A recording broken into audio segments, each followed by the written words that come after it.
Hello, and welcome back to another edition of Wednesday Night Magic. As always, I'm Clifford. Tonight I'm joined with Sakura Tsubasa and Xwater. Saku, Xwater, how are y'all tonight? Pretty good. I'm doing pretty fantastic. How about you, Clifford? I am doing just swell. I can't complain at all. I'm really excited about all these new updates to Magic Arena we got today. It's a really huge update. Yeah, big stuff going on here. Yeah, as you can see right here on the screen, we've got foil cards, but they're not really foil. They're just full art, and you can see inside them, and the art shimmers. It's amazing. Also Sparky, this bot. But before we really dig into that, I got a couple of announcements. I've been teasing for I don't know how long now that we're doing a tournament on April the 20th and the 21st over that weekend. I can finally announce that tomorrow you will be able to sign up for the tournament. I'll have a sign up page for you tomorrow before first pitch. So be sure to check the Discord and you'll be able to get signed up for that standard best of 3 traditional standard tournament coming up next month. It's going to be lots and lots of fun. Let's see. But before our tournament, there's also this big Mythic Invitational coming up starting tomorrow. And tomorrow, we're going to have Skybills competing. And I think everyone knows Skybills, right? Yeah, You guys know Sky? I've heard of Skybills. I have also heard of Skybills. Well, as long I've as... had the honor of competing against Skybills in our Wednesday Night Magic stuff. But I thought you guys might know who I was talking about a little bit. She's in Group B of that, and that's starting tomorrow. We're gonna do a little bit of analysis more going into that later on. But first, we're gonna dig into this new Magic Arena update a little bit, I think. Yeah, because it's overwhelming. There's like a lot of new stuff. Yeah, it's even crazy when I opened up Arena and the little light ball was talking to me about doing my quests or whatever. It was Yeah, actually that little pretty cool. wispy ball. Yeah. Oh, it is Yeah. cool.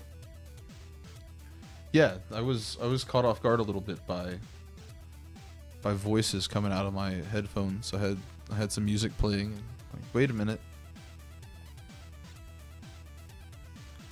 Oh, but yeah, so we have card sleeves. Let's see here. I have one of them here. This Gruul deck has Is It sleeves. You can see. Well, that's a mismatch. I know, right? That's not it. They shock when you touch them. It's Ooh. Oh, just wow. by mousing over. That's all That you is have to pretty do. cool. That's why I got that one. Currently in the store, there's a bundle that I already got, but it's got 5 different cards and 3,500 gems for $15. So it's a pretty good deal all around. You get, I think, Duress, Shock, Gift of Paradise, Healer's Hawk, and the other card that I'm missing. But Negate. yeah, Negate. There you go, Negate. Right here for 2,000 gems, all these guild gates, and this is the only way to get these guild gates, y'all. You can't craft them with gems in the decks. Same with these mana sleeves. Gold, the only way to get the mana sleeves. The big Yeah, I deals. thought that was pretty interesting because they have some that are unlockable only through gems and some only through gold, which is worth mentioning. It's pretty interesting. I really like that for the free-to-play player. Yeah. And even like you can't buy your way into the cool, into the cool mana sleeves. Like you gotta earn those. Exactly. Here we have all the guild bundles. The guild bundles have avatars attached because now avatars are also included. Oh, that's awesome. Well, I actually didn't realize the avatars were included. That's really cool. Yeah. Yeah. So if I hit, let's mouse over this for the Boros, you get the Aurelia avatar, the Boros exquisite card sleeve that does that cool shiny thing when you when you mouse over it, and then you get the card styles for Aurelia, Tagic, Sacred Foundry, and the Legion Guildmage, and they're just so pretty.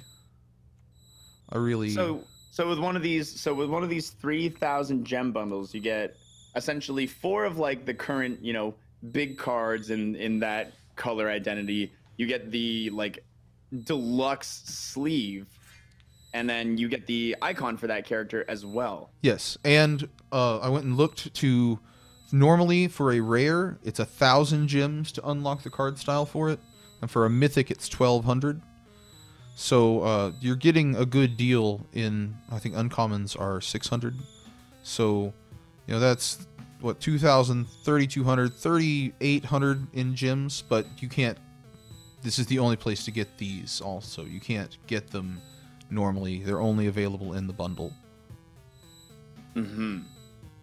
Let's see, what else do we have? Outside of the guild packs, there's also a couple of other avatars that aren't aligned with guilds that sell for 500 gems or 3,000 gold, either one. So that's pretty cool, giving you the option both ways. Yeah, and let's go look at some of the more of these card styles. Like, why not? Hit the collection button, hit the style button. That's this nice new button up here. And yeah, here's the Healer's Hawk. Just, I really like the way they did this. I agree. Yeah, it definitely adds that extra little flair. It's gonna be a way for Wizards and MTG to make a little bit of money while not actually, like, you know, adding any sort of paywall to actual content. Like, this is all cosmetic, which is nice. Yes. It's all cosmetic, and once you get one of them, they're unlocked for every copy that you own of that art. So if you get this Lumina Spawns here, it will count for this Lumina Spawns because they have the same art. However, if you have for Lightning Strike, where's Lightning Strike over here? They only have 2 different ones. They only have this art in Lightning Strike, which is cool because look at those. Look at the lightning bolt go through all that. Yeah, that is really cool looking. They won't work on the other art. Like in the shock. Red spells in cool versions are always awesome. And I know they said they're trying to get all the cards this way, but for the most part they want, you know, standard playable stuff. So you have almost your entire red deck wins right here. You can quote unquote foil out if you want. Yeah, that's gonna be the real sweaty matches when you go in and you see someone play their first 4 cards and they're all animated. And you're like, oh, this guy's gonna get me. Yep, that's that old all gold deck you're running up against in Hearthstone, and oh man, that guy, those golds are like high level warrior unlocks. What am I? No, this isn't gonna end well. Yeah, let's see here. Yeah, the Godless Shrine, the lands also just always look good. Lands are. Yeah, those look awesome. So the real question is: anybody changing avatars here? Oh, that is a good question. I now have the Ral avatar as part of that Is It pack, but I guess with all these new avatars, they fixed avatars so that it stays the same. Wait, where do you change avatar? There we go. Yeah, hey, they're all here. They're just locked. Also, yeah, it even shows them in the menu there to browse. That's kind of neat. I'm probably sticking with my trusty old Johnny. If they threw like, I don't know, if they threw Elspeth in, I'd probably like hop aboard that. Soon, well, maybe one day. I'm still sticking with Chandra. Typical red deck player. I think I will swap here to Ral since I have him now. He's pretty great. Yeah, look at those great ranks. I'm amazing at this game. That bronze tier 1. But yeah, let's see here. We also have what else in this update? All right, this We have the bot. the other pain. We have Sparky. Let's see. I haven't played against Sparky before, so let's try it out. Practice. You know, we'll take my buddy's deck because we like him. And shoutouts to Monk. So Sparky added the ability to basically practice using decks, which I think is pretty cool, so you don't have to just go right into playing people. Yeah, that actually is really nice. Like, I sit at home a lot of the time with my physical cards and just do test hands to myself, right? So you wouldn't want to go to a tournament or an event or like just waste your time showing up somewhere and being like, oh, well, I didn't test this deck out. Yeah, you always want to have some kind of idea. All right, so he's playing a wall of vines. I don't know if we're gonna be able to bust through that wall with our. Oh wait, this guy gets bigger. That's fine. So this deck that uses Rhythm of the Wild to give all of your creatures riot, and then play a Galta with haste and attack for a lot. Oh, disgusting. Yeah, that is really good because that riot also, when you give those counters, it makes Galta cheaper, like, and then some, because it's based on the power of the creatures, right? Yes, it is the power of each creature. And the Rhythm of the Wild also works with the Growth Chamber Guardian, because if they come into play, you give them a counter, and you can search your deck. Yep, that is true. Meanwhile, we're getting more 2/2 with Vigilance, because Grizzly Bears wasn't good enough. We had to give them Vigilance. Yeah, now that you got 2 Rhythm of the Wild in hand, that's like, when you get the double riot, you can like go for the 2 counters, the counter and the haste. If you're feeling extra bad at Magic, you can double haste. I've only done that once. Only once. Double haste. That's the strat. Go twice as fast. They can't block it that way. Oh, we got bitten. Bitten by the Sentinel.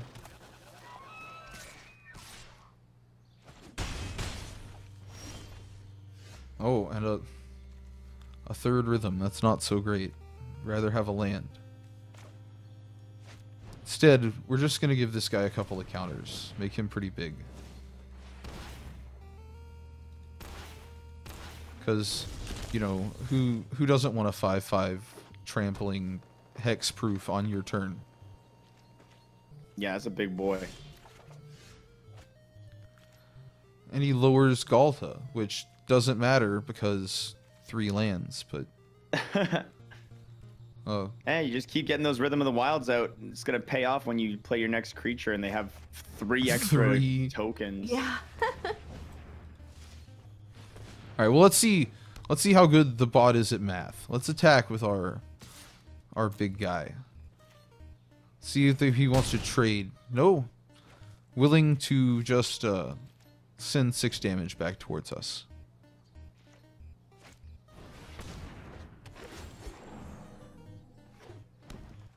Oh, more lands. The bot has all our lands. No kidding. It's only now clicking to me that the bot's name is Spark E. I just got that. Oh. Yeah, that made me laugh a little bit this morning. So, we have a Llanowar Elf. A 3/3 Llanowar Elf. It's a pretty strong elf. And now we're not going to attack because we don't want to, like, die to some kind of pump spell, right? That wouldn't be good. But we will be able to play Galta next turn. And that'll just be the game. Yeah, it'll have haste and a counter. As if it needs any. As if it needed anything else. Green, green, red. Red's fine. Haste and a counter. Attack with the team. Now we're getting lots of blocks. Yeah, Spark, you don't want to take that damage. Oh. Ooh. Sparky with the pump spell that would have killed us.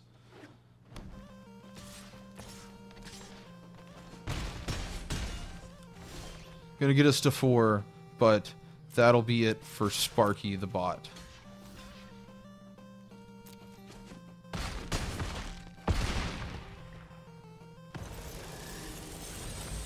And that triggers the Skewer the Critics if Sparky were still alive. GG.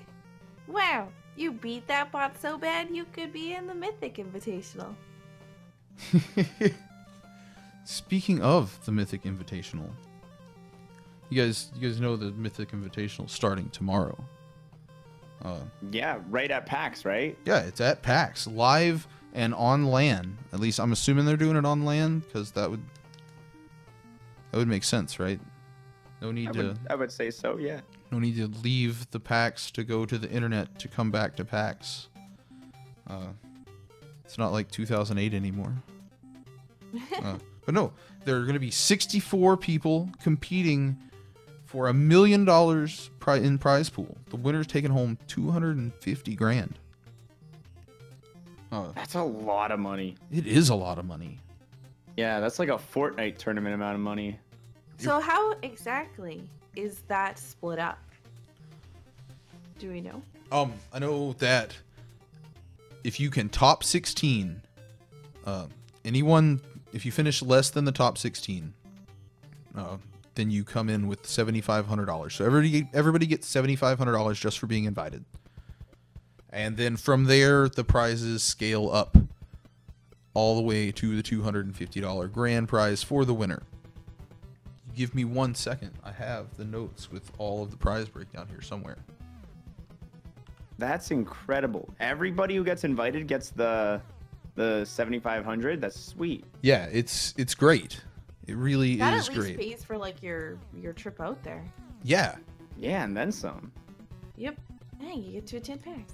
Yeah, you get to go to PAX and do all the fun stuff.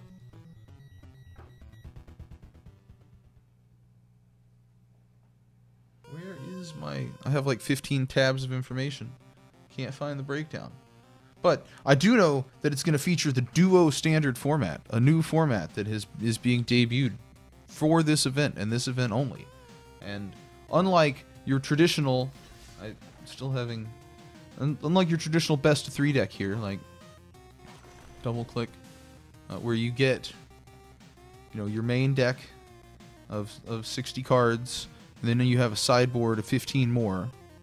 Unlike that, in this format, it's completely different. In this format, sideboards exist for 1 card and 1 card only, but otherwise you won't need them. You're going to be picking 2 different decks, and maybe you want to play a Gruul deck and a Drake's deck. Maybe you want to play a Boros deck wins without any Boros in it. Maybe you just want to stick to red deck wins and red deck wins because you only know red. You can do that. You can submit 2 decks however you want them with sideboards that will only be used if you look for, I think it's Mastermind's Research. I think that's the card. Mastermind's Request. Something to that effect. That lets you go and search for your a card you own outside of the game, which of course in competitive play only works for your sideboard. And then game 1, it's random which one you pick. Game 2, it's the other one. And game 3, if it goes that far, you get to choose. So there's a whole lot of metagaming in your deck choices right off the bat. Would yeah, you say? because it's so for both players, like game 1, both players choose a random deck. Game 2, both players swap their deck. So if we had a case where like player 1 and player 2 both had a deck each that was good against, let's say good against, like player 1's A deck beats player 2's B deck, but on the reverse, player 2's A deck beats player 1's B deck. So, each has one that has an advantage. If they just got matched up in a way where player 2's deck pairings worked better in that first round, that second round, when you're forced to switch, it could work better for player 2 again. So that makes me curious as to why it's not more of a first round random and then second round on choice kind of feeling. You know what I mean? Yeah, I can understand that. I know they want to make sure both decks get played, so that's important. And I know you get to see I think you have 2 minutes of review time before the match starts to look at your opponent's deck lists and see what they're actually playing. Oh yeah, I believe is what I heard. interesting. That may be incorrect, but I know I've seen a couple of people post their deck lists that they're going to be playing online already. Out there, just giving that information out for free. Yeah. Well, who knows? Maybe they're just lying about it to trick the competition. Yo, that would be next level plays right there. His Top next quality level sneak. gaming. Yeah. Well, I'm coming in with mono green and mono black. That's my 2 decks. I mean, you never know. Those are, yeah, no, that could be a thing. Hey, It very well could be. It very well could be. Considering the meta we got going on right now, if it's mono, it's probably blue, but such is life. Indeed. So how do you guys feel about the duo standard format in general? Is it interesting? Is it doomed to fail? What are your thoughts? I actually am really interested to see how it plays out. I always love new things. I'm interested to see how the format plays out, though, in a more competitive setting.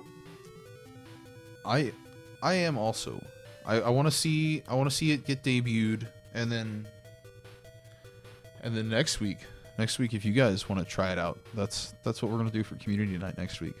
We're gonna put this duo standard format into action and put it to the people and let everyone try it. What do you guys think? You think that's a good idea? I definitely think that that's a great idea. Yeah. Yeah. All right. So stay tuned for that next week. Community night, duo standard. We'll take everything we've learned from watching the pros do it, and then we'll do it as best we can. Yeah. What? So, and will we get to see somebody who's participating this weekend in the Invitational? We might. We might have Sky back next week. She might have the experience edge on some people. We'll get her takes on it as she beats everybody up. You know, we could have Mythic Invitational champion Skybills next week. That could be what that's the goal, right? That's what we're hoping for. That is definitely what I'm hoping for. We're rooting for her, yeah. All the way. All the way. So, oh, go ahead. Yes, sir. You said there was 64 players. Yeah, right, in this Mythic Invitational. So who are we all going to be seeing at this tournament? So, there are split half and half, just about, between the Magic Pro League and invited people. So you have, I think, 30 of the best and brightest Magic players in the game today out there. We're going to get into that a little bit later when we go through. We're going to go through all of the bracket, so you'll see everyone. But you're going to be seeing names like from the Magic, from the MPL side, you're going to get like Gary Thompson, Matthew Nass, Yuya Watanabe, just a bunch of just absolutely titanic names in the game of Magic. And then on the invited side, it's almost as star-studded.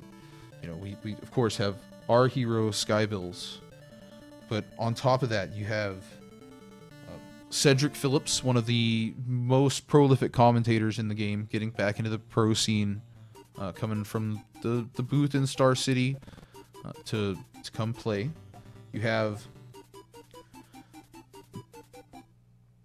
Brian David Marshall coming in at the last minute to fill a spot, and what can you say about BDM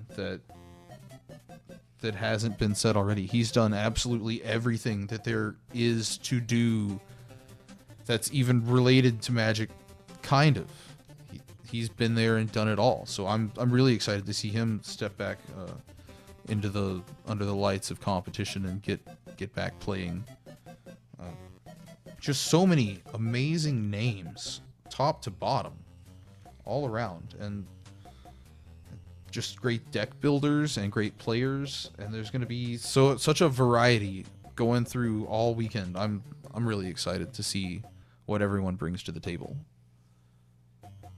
or screen, as it were. I guess they'll play on tables or desks. I don't know.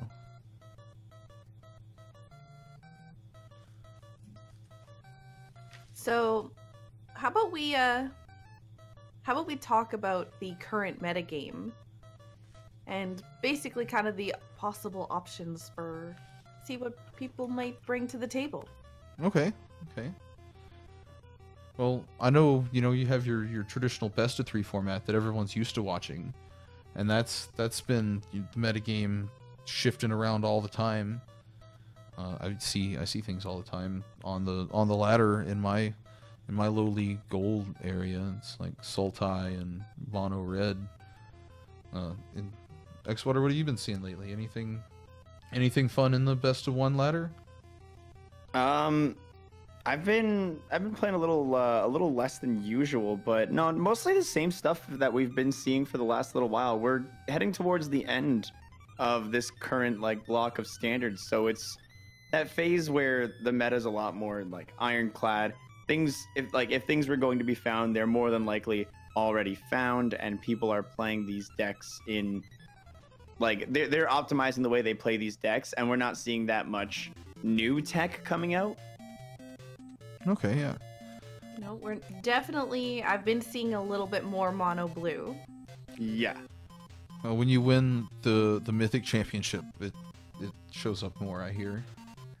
It's a really hard deck to play. Especially, I think it's harder to play in best of 1 than in a best of 3, where you have that 1 game buffer if something goes wrong. But that's a big thing. The change from best of 3 to best of 1. Because some decks, like in the best of 3 game, you see the Nexus. And Nexus in this format is completely banned out because it's all best of 1s with no sideboard. Mm-hmm. And so, the big decks now, what do we have running around? Is it Phoenixes? Is it Drakes? Because they've now kind of shifted into 2 different archetypes of that blue-red.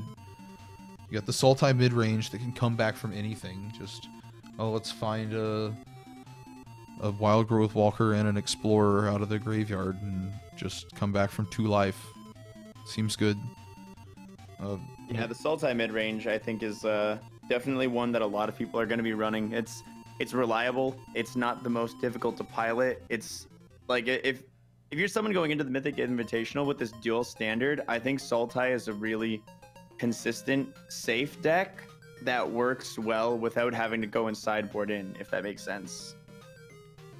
No, it makes complete and total sense. I agree. I think very much so that Sultai is going to be very popular because it doesn't have that many bad matchups across the board. Mm-hmm. That's overall what players I think are going to be seeing a lot of their choices revolving around. They're going to want these decks that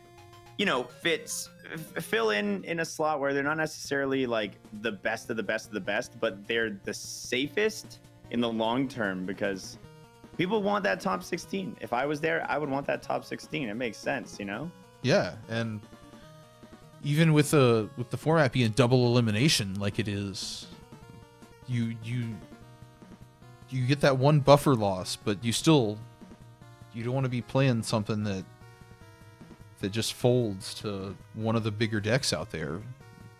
Yeah. I feel like Esper Control could definitely have a lot of presence here as well. Control can get pretty hurt by, your standard aggro deck or by just getting beat up before it's able to protect itself enough. But Esper Control is definitely something that I would be expecting to see a good amount of. Yeah, I think Esper Control is going to be the big control deck that we see. There might be some other kind of control deck featuring a Hydroid Krasis running around, but I don't know. We'll have to see on that. I think that's going to end up in more. Like, I know the Simic control has been pretty big, but without Nexus, I don't know if you want to take it to an event like this.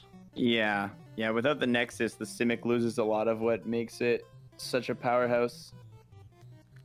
And of course, we already mentioned the Mono Blue winning the Pro Tour going to come through, probably pretty big. It can, some games with it, you just win because, oh hey, I drew the right 4 cards in my 7-card hand, and the game is over before it starts. And then the same on the flip side, sometimes you lose because of that same thing. Also with the mono red, kind of the same thing. You can try and beat the control deck before they get set up. Sometimes it works really well, sometimes it doesn't work at all. What else is running around out there? I think I've seen some green-white tokens running around lately. Just go super wide with Amara and March of the Multitudes. That might make a splash. I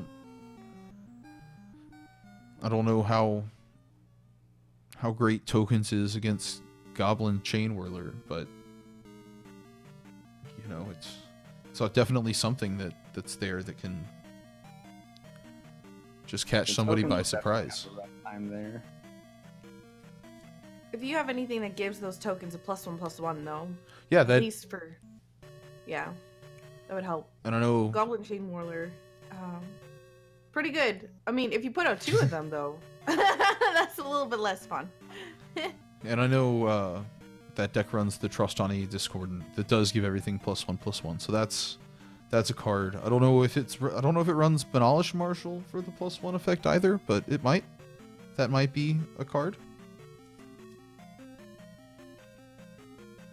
But yeah, I think those are the big decks that we're gonna see. There might be some more mono white running around. I know I've seen some more Rakdos aggro running around too with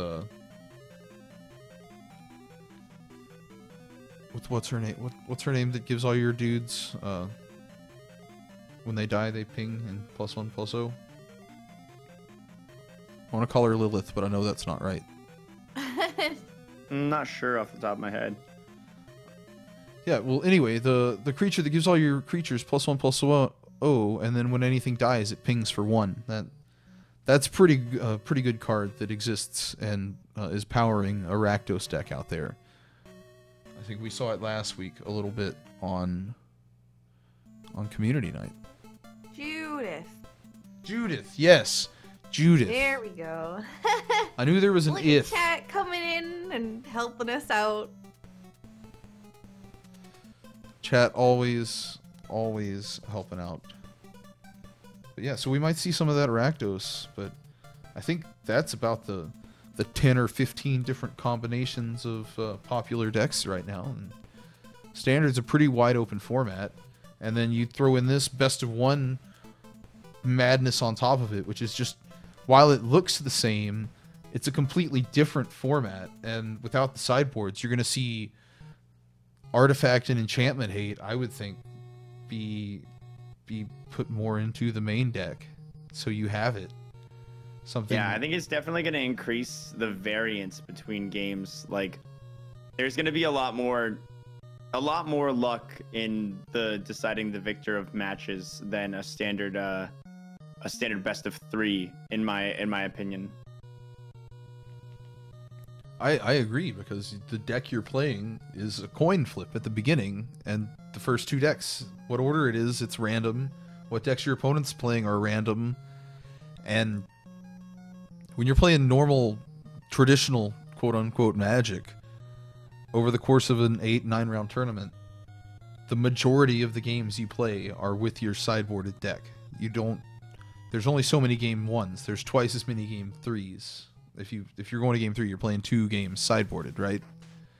So not only do you have the mitigation for your deck screwing up, you can tweak it for that matchup, and I don't know, I think it's really going to turn the game on its head watching people play it tomorrow.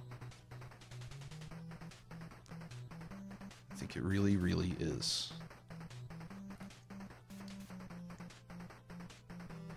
Well, that's a lot of different, a lot of different possibilities for us to see at the Invitational. So why don't we take a look at the brackets? Why don't we take a peek at the brackets? Yeah, let's do it. Let's take a peek at Group A, the upper bracket for Group A. Now, I don't have any of the lower brackets on here because I can't find any information on the internet about how it's going to seed the lower bracket exactly, and so I didn't want to speculate with bad information. So all we have is the upper brackets, but that's all we really need. So yeah, for round 1 in Group A, Xwater, would you like to introduce everyone to these lovely Magic players? Sure thing. We have round 1, Group A. You got Jamie Topple versus MTG Nerd Girl, Autumn Lily MTG versus BDM, Wyatt Darby MTG versus Gary Thompson, AJE8 versus Vich, I believe it's pronounced.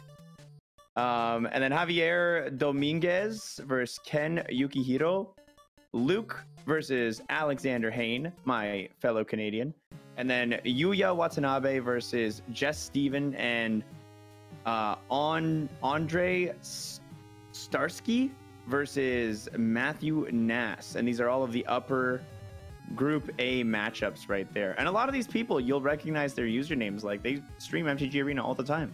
Yeah, there's lots of great streamers here and lots of great players. Like, to call your attention to a couple of these matches in particular, right off the bat, the Autumn Lily MTG versus BDM game. Autumn won the inaugural Mythic Championship, the replacement for the Pro Tour, just a month and a half ago. It hadn't been that long. And BDM stepping in at the last minute. That's going to be a really good game, just right off the bat. Two very, very good players.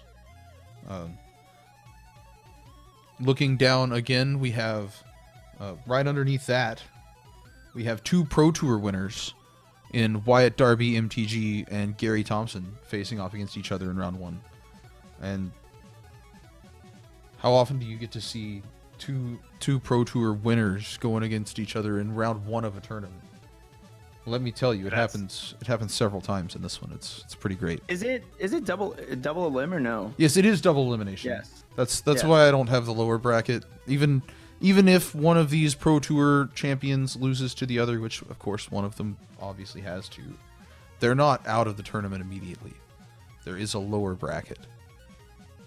4 people out of each group will advance. So 4 of these 16 names will make it to the weekend. Mm-hmm. We have,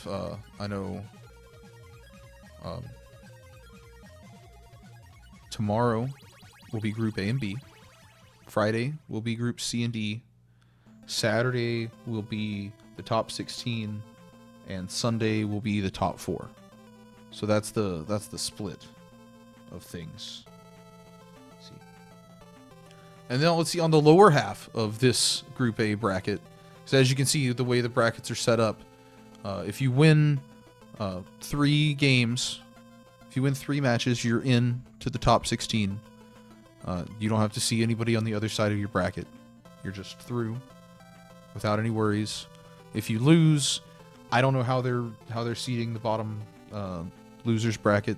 It's probably going to be some kind of swapping between the 2 brackets, I would think, but I honestly don't know. It could be just a bunch of little mini 8-person brackets. We'll find out tomorrow, I guess, because I literally looked everywhere and could not find that information.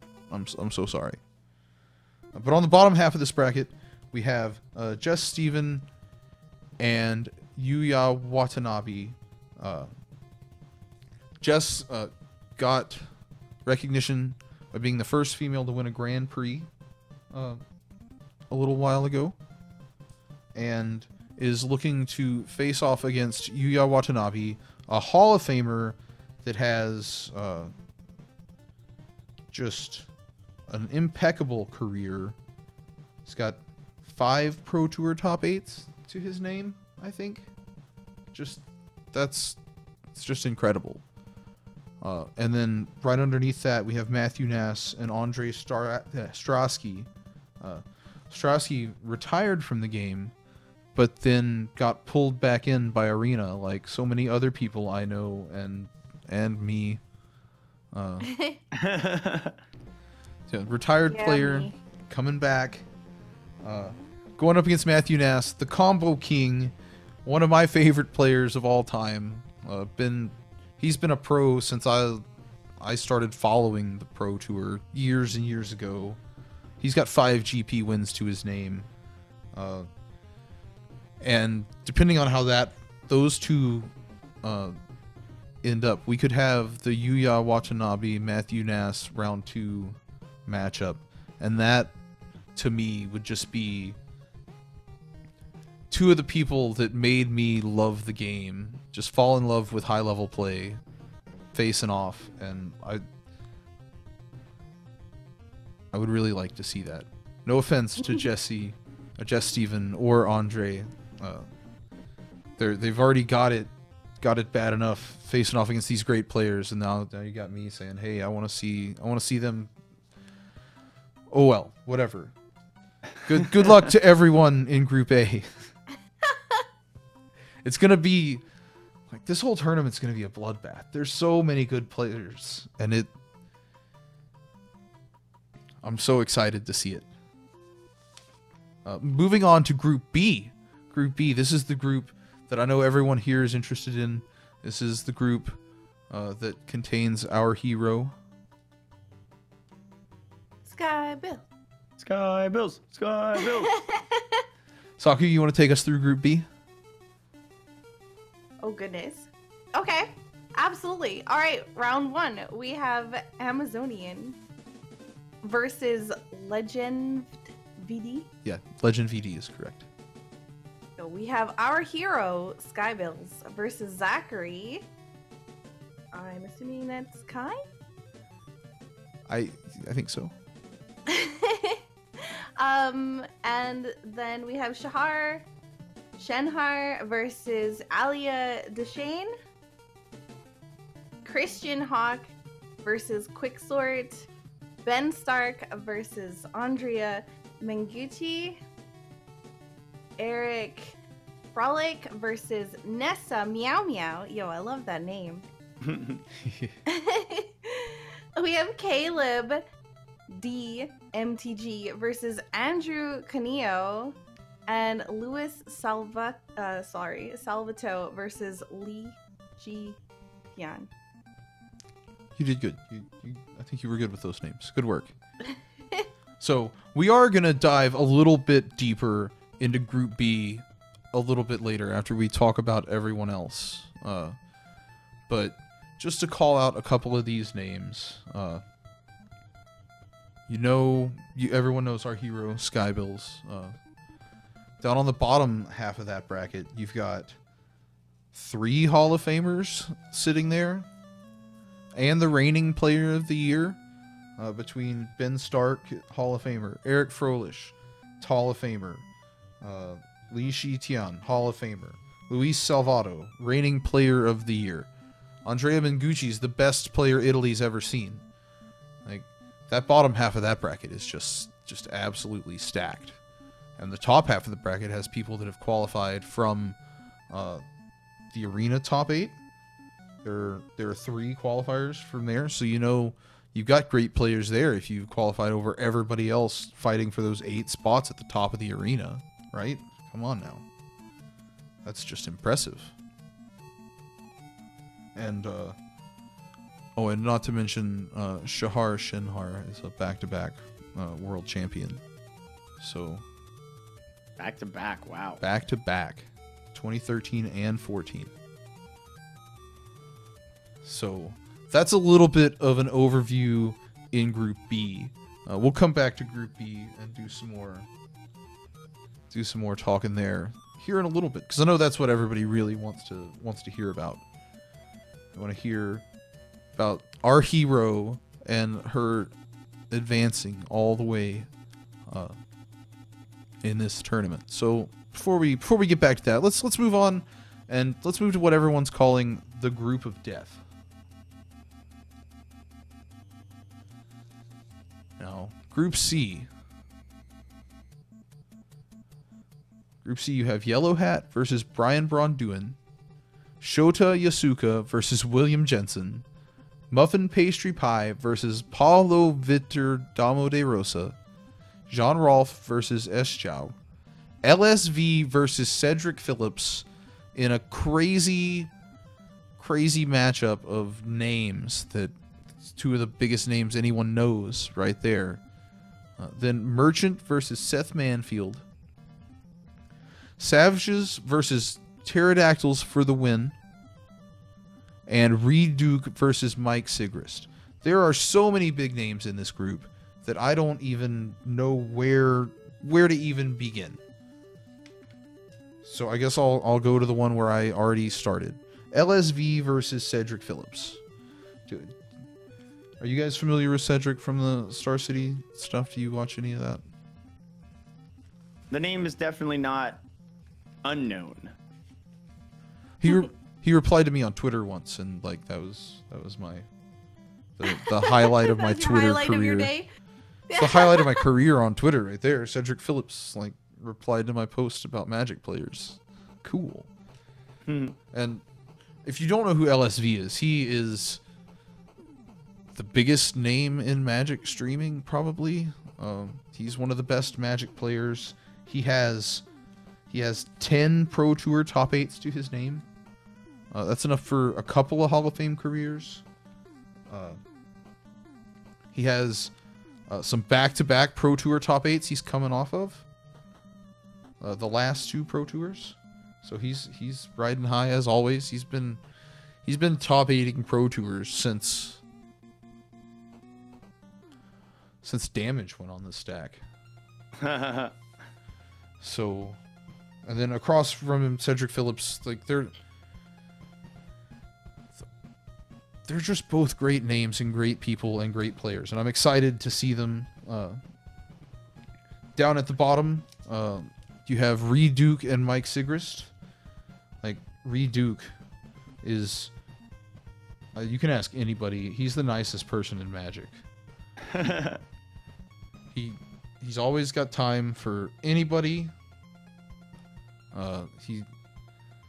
He's just, I can't say enough nice things about him. I met him one time, and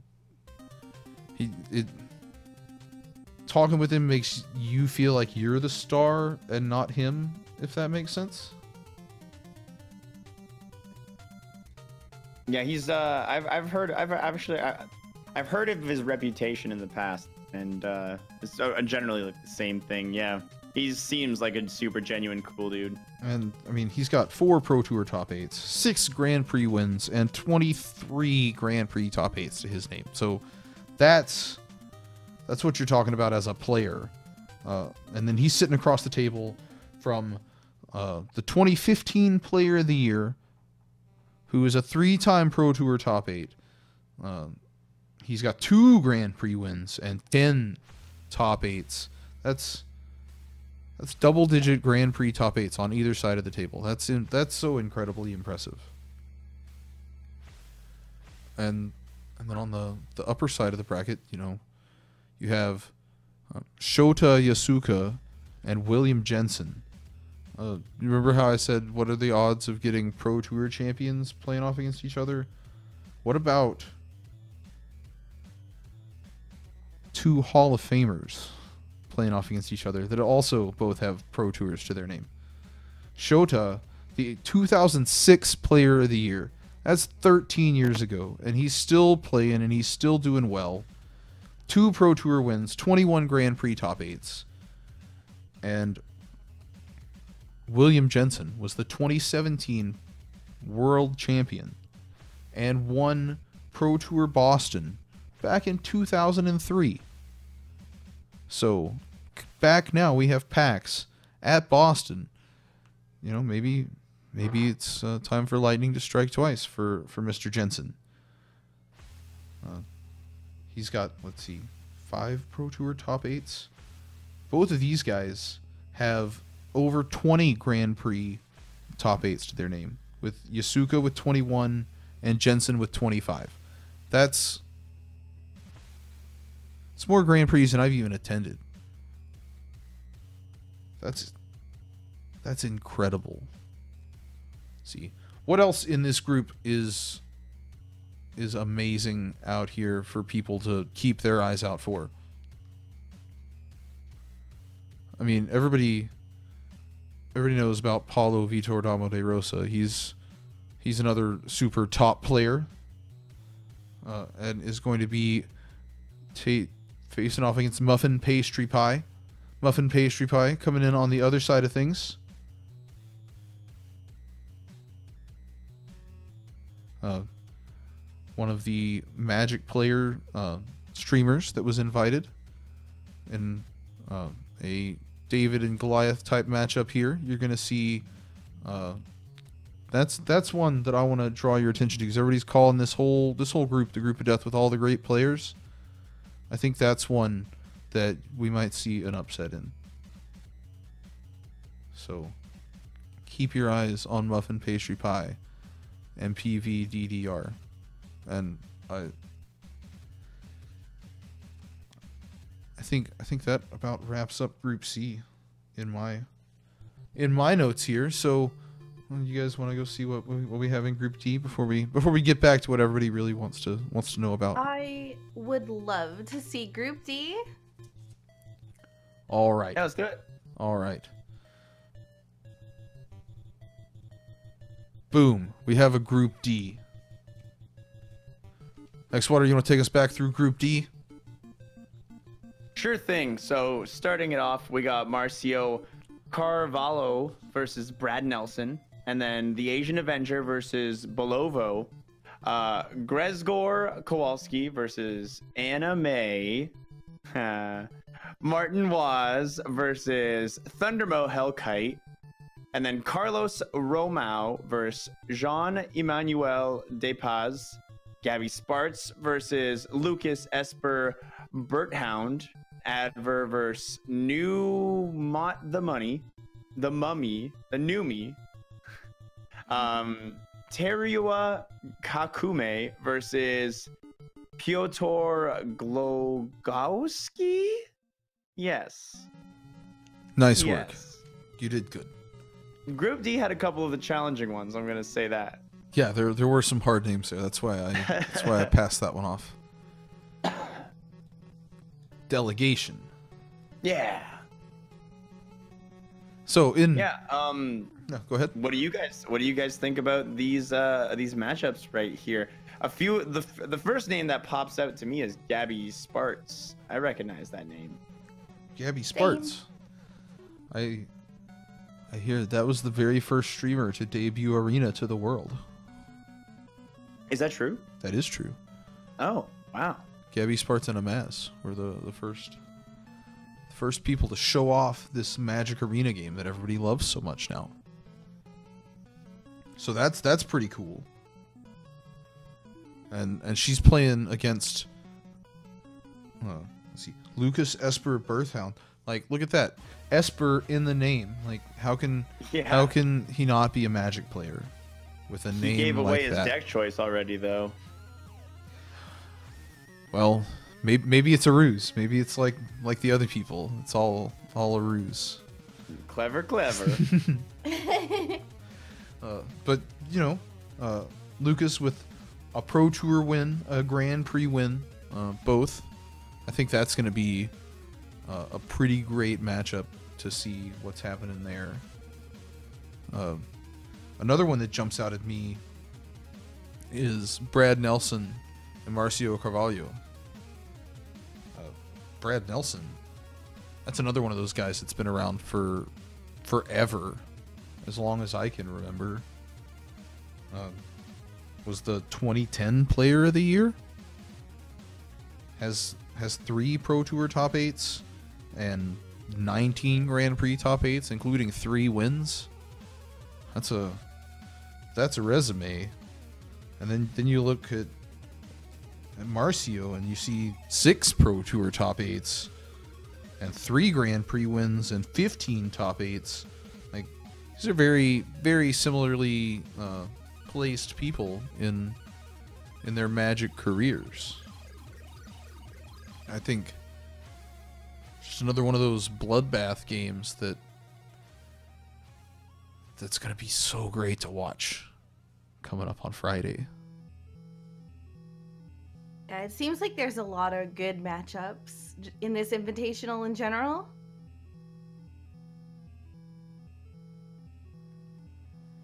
Another one here that's important to note is the Asian Avenger and Bolovo.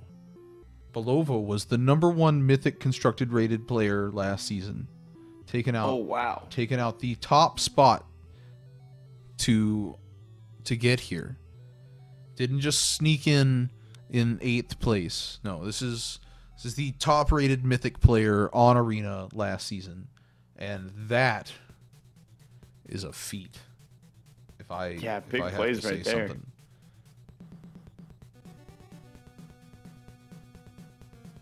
And playing off against the Asian Avenger, David Wynn, who likes to play control and grindy games and likes to play things that don't have many win conditions, because everybody else has got all this aggro stuff. Who needs win conditions when your opponents are playing them all, right? Come on. So I want to see how that comes out in a field with, if you have the guy at #1 in Arena against the other invited player. I want to see. I'm really interested to see how these invitational, how the people that qualified through Arena do perform at this stage of the event, if that makes sense. I'm really, really interested to see.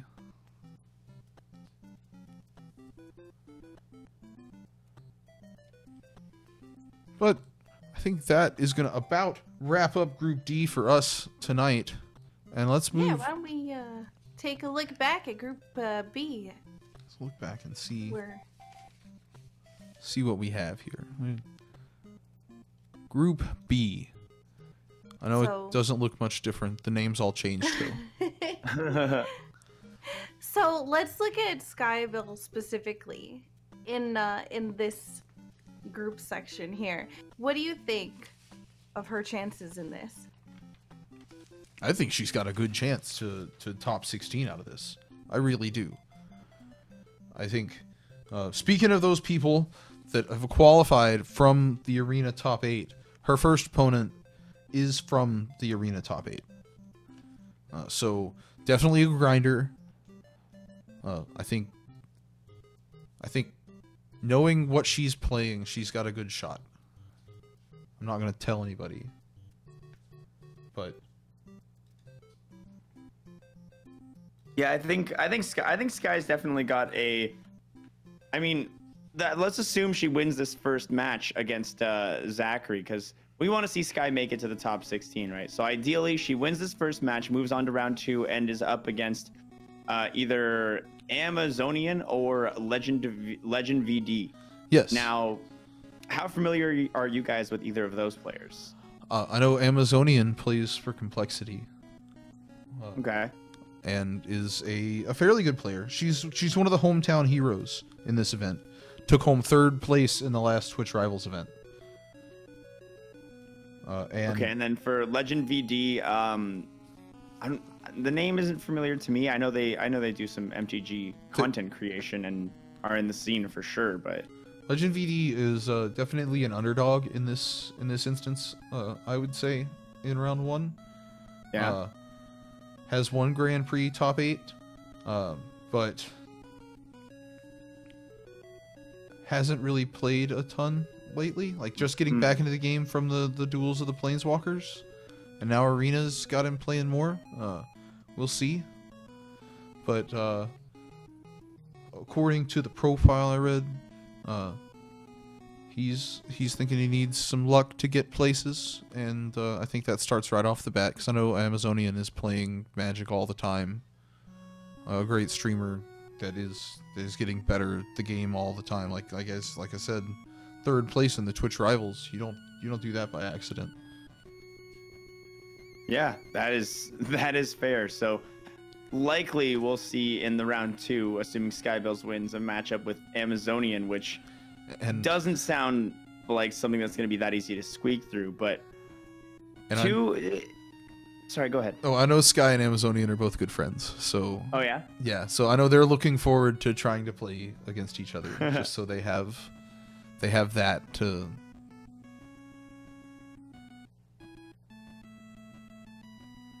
I'm also interested to see how, as obviously double elimination is the format for the tournament, how do you think that affects the way people are going to play?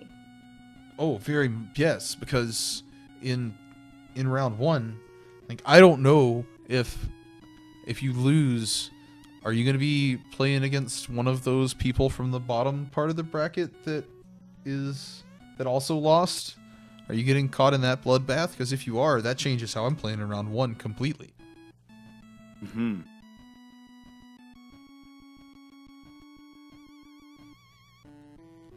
But then if it's 2 smaller 8-person brackets, and I don't have to worry about possibly facing off against Ben Stark or an Andrea Mengucci to start round 2, then my mind changes. But I don't know. But yeah, I think we're definitely. I'm not gonna say definitely, because that's all I need to do is open my mouth. But I think we have a really good chance of seeing Sky and Amazonian in round 2. On the other part of that bracket, there is Shahar Shinhar, back-to-back world champion, going off against Alia Deschane, another person that qualified through the top 8 of the arena. So more grinders. I think that's going to be a good match, but you have to give the edge to the back-to-back world champion, right? Like, even if it's been a few years since you were the world champion, still that's a pedigree that you can't really argue with. And on the Magic Pro in the Magic Pro League as well.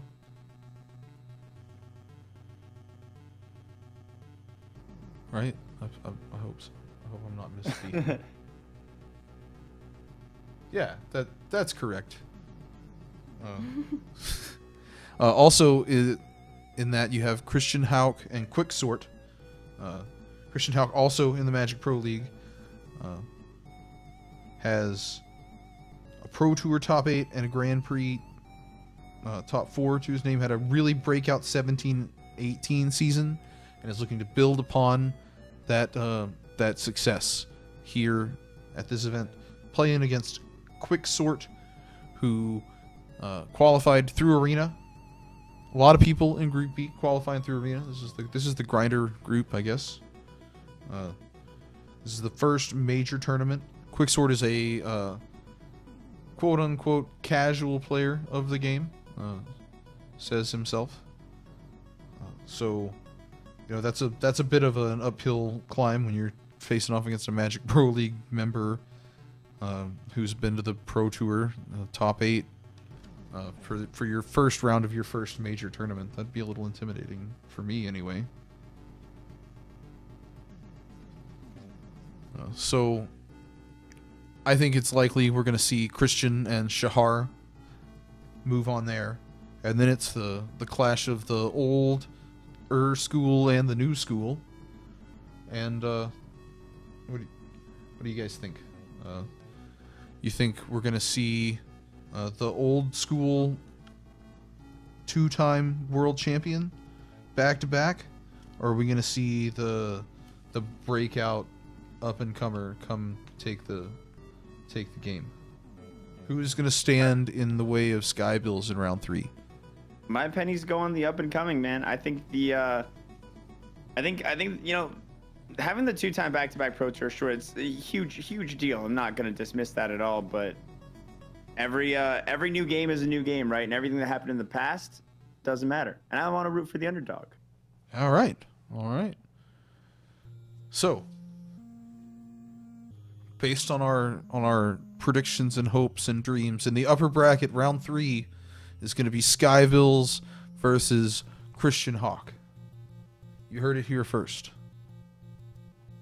And then obviously Skybills makes it to top 16. And then obviously Skybills advances from there. That is our No losses, 0 losses. Every game is 2 games.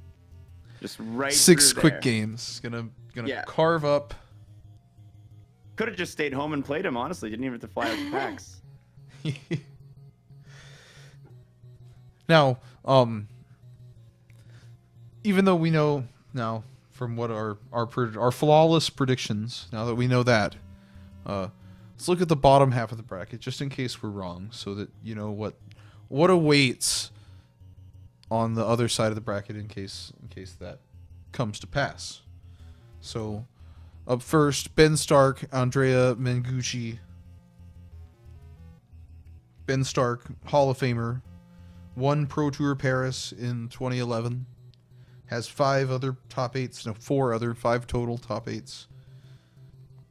A staggering 24 Grand Prix top 8s. And Andrea is, like I said, the most successful Italian player of all time. 3 top 8s in the Pro Tour.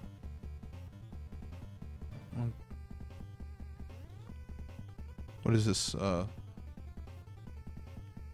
3 World Magic Cup top 8s, which is a different event that is kind of like the Pro Tour, but isn't. So 15 World Magic Cup champion, included in those top 8s. One of those being down in the loser bracket is gonna be scary for everyone that gets knocked down that way. Then we have Hall of Famer Eric Froelich with another 5 Pro Tour top 8s just sitting there. 2 Grand Prix wins, 19 top 8s. He's facing off against Nessa Meow Meow, who was invited, is a streamer of Magic. Started playing a couple of years ago as part of getting a job at a hobby store. If you get a job at a hobby store, you have to learn how to play Magic, I hear. And sometimes you take to it like a duck to water and you love the game, and then boom, 2 years later you're here at the Mythic Invitational playing for all of the money. It's crazy how Magic works, especially if you dedicate yourself to it and get good at it. Honestly, it sucks you in. I love Magic, and like the first time I played it, I was like, I don't know if I'm gonna like this. And then as soon as I played, I was like, all right, how am I building my deck? And like, there I was online trying to build a deck. So it's really cool to see how Magic is evolving into, the MTGA game and the Invitational. It'll be really cool to see how this all goes down. Yeah, I'm really excited. Yeah, Arena's definitely breathed a lot of new life into MTG in general. Yeah, like I say it almost every week. I don't have a store anymore that's within an hour of me, hardly. And I don't have the time to drive an hour each way to play Magic anymore. I wish I did, but I don't. And so I just quit playing. And now here's Arena. And I just hop on when I have half an hour and play a few games. It's so great.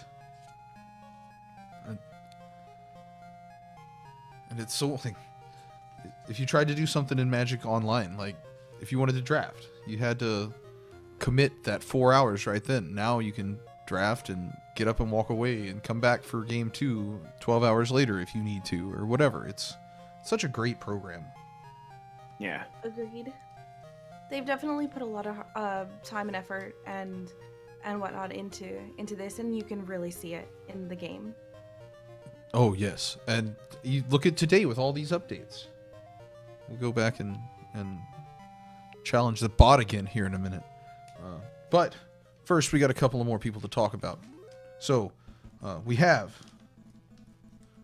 Caleb Durward, Caleb D. MTG, and Andrew Caneo. Caleb with 3 Grand Prix top 8s. He's one of the biggest streamers out there playing Magic right now, all the time. I see him all the time playing Magic. Literally, he's a huge streamer. This arena game is...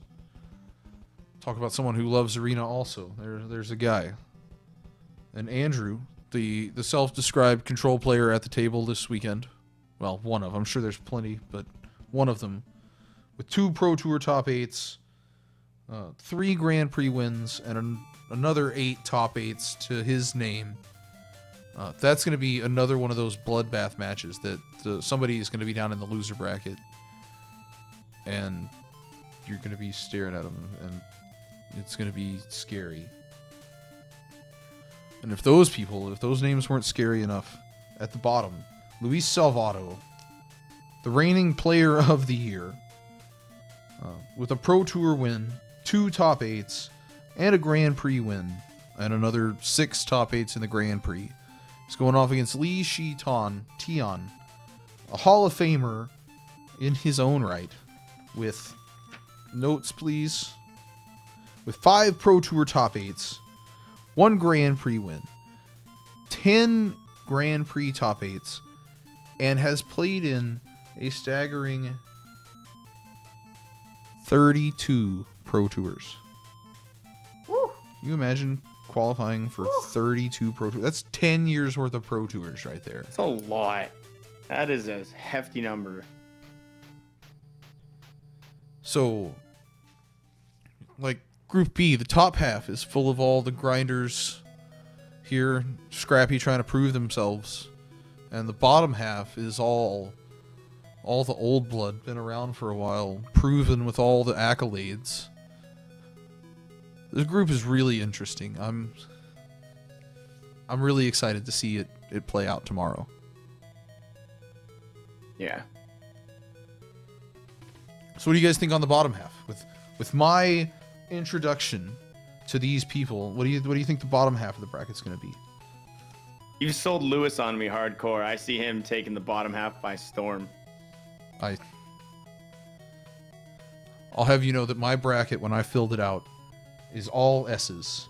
We have Skybills, Shahar, Shinhar, Stark, and Salvato. That's my 4 picks, and like, I'm gonna pick Sky to move on because of course I am. How could I pick anything different? And I'm gonna flip a coin on the other one, and it lands. I don't have any coins, so we're just gonna go with Luis because you said Luis, and I'm gonna agree with you. All right, strength in numbers. Yeah, and that's 2 of the people that we're gonna have in the top 16, and the other 2 that are gonna have to fight out for the bottom bracket. For my money, we're gonna see Ben Stark come out of it, and then, you know, I don't know on the top half. Maybe Christian. Might see Amazonian make a play. I think the 4th spot is pretty wide open.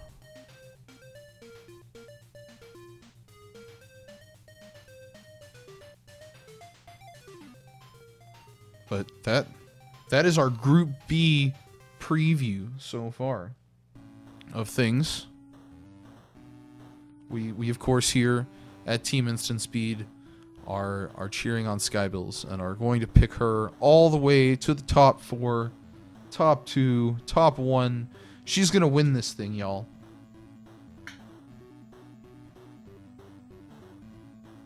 I'm really excited to see how this goes.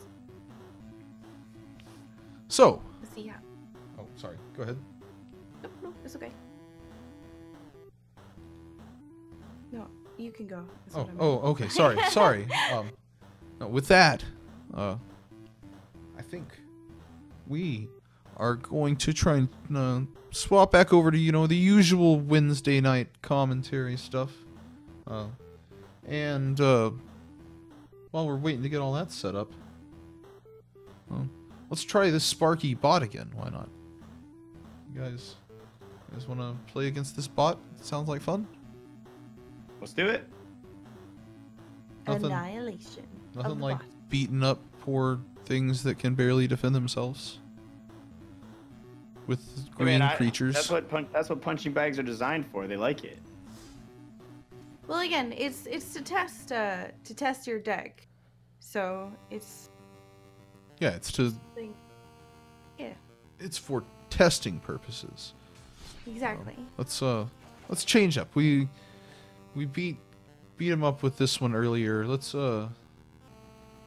take this old out of date Drake's deck and see how it can handle this bot. See if the bot can adapt to our changing strategies.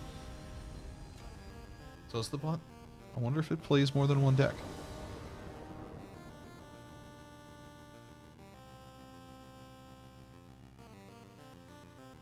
So this deck, of course, the idea is to get the Arclight Phoenixes into your graveyard and then cast a bunch of spells to get them back.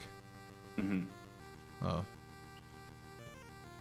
Chart, of course, you can discard the Arclight Phoenix. Oh, hey! Look at that, it's red. The bot is playing red this time. You better watch out, man.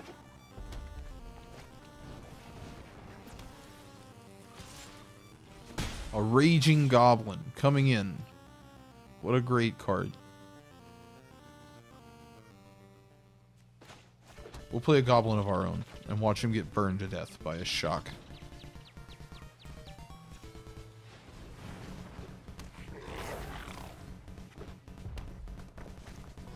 Oh no, we're not getting burned to death by a shock. That's not going to end well for our bot friend. No, we want that one. Always your 2-color manas. No, let's just draw some cards. Why not?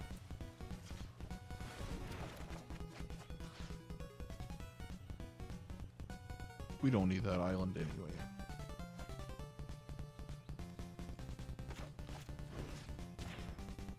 Take care of that guy. And Goblin Electromancer, when he can take all of your spells and cut them in half, cost-wise, is really good. Like, all of these cards. 2-cost cards.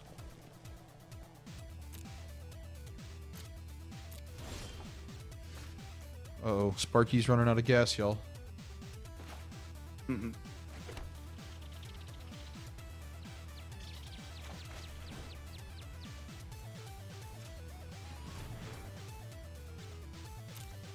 We don't need a second goblin.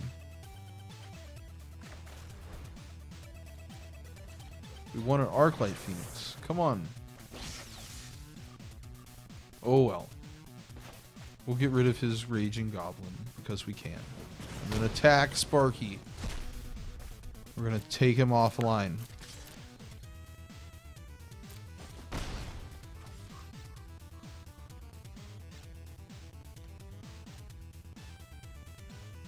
Oh, I guess I should hit the intern button. That would help, huh? It definitely would help. Yeah. Sorry. Oh, there's not a sorry, it's just oops. That just sounds so condescending after I spend forever like oops. Even just talking to the bot. I know his feelings aren't real, but should be considerate anyway, right? Alright. We're gonna draw more cards because cards are important. We're gonna draw more cards because cards are important. There we go. We got a Drake. Yeah. Who is also going to draw you more cards. Hey, and he's got a creature. And we're just gonna shock his creature. And then kill him.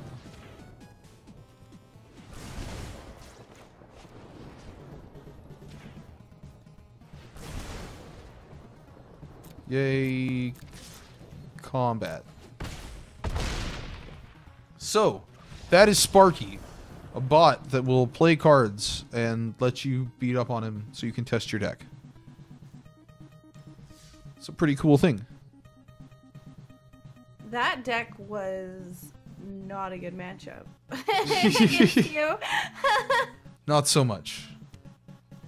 I'm interested to see exactly like how things are going to go with the bot moving forward. If it's just a random deck, or is it based on what cards you have in the thing? I'm interested to see, because I mean, it's hard to judge your deck just by a match against a bot. So I'm curious to see what they'll continue to do with this particular feature of the game.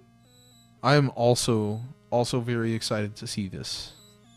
All right, so now you might be saying, "Hey, it's a little early. What are we doing?" Well, if you're paying attention in chat, you might not be saying that. We're gonna swap over and do some more community matches tonight. Give us a couple of minutes, and we'll swap over to that. You'll get to hear some more lovely voices in just a second. Thanks for watching the preview show, and stay tuned for more Wednesday Night Magic.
And we are back.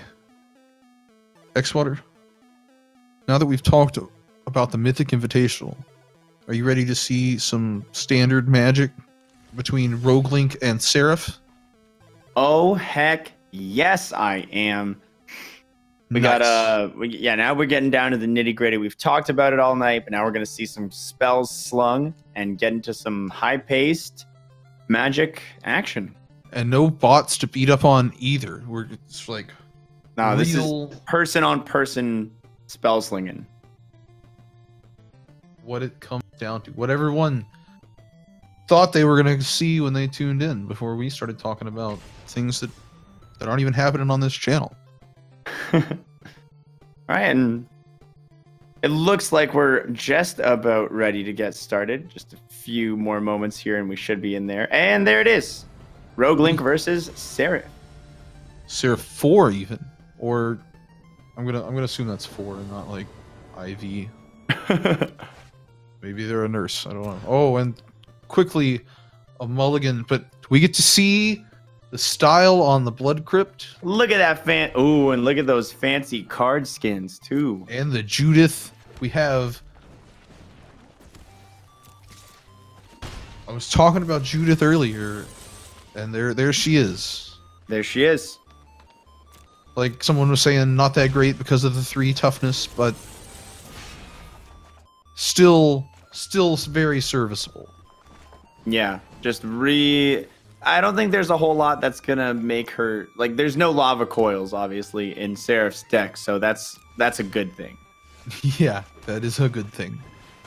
Meanwhile, Seraph is running a green-blue Helm of the Host quasi-duplicate ooze deck.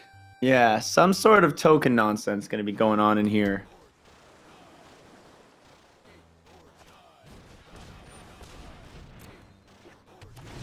The Helm of the Host, when you equip it to a creature, it makes copies of that creature.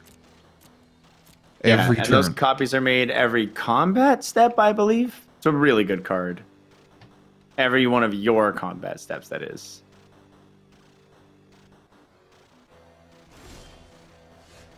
It's one of those great cards from Dominaria.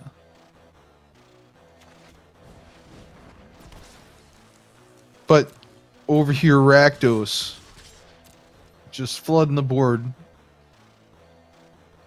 And with that Judith, everyone has more power.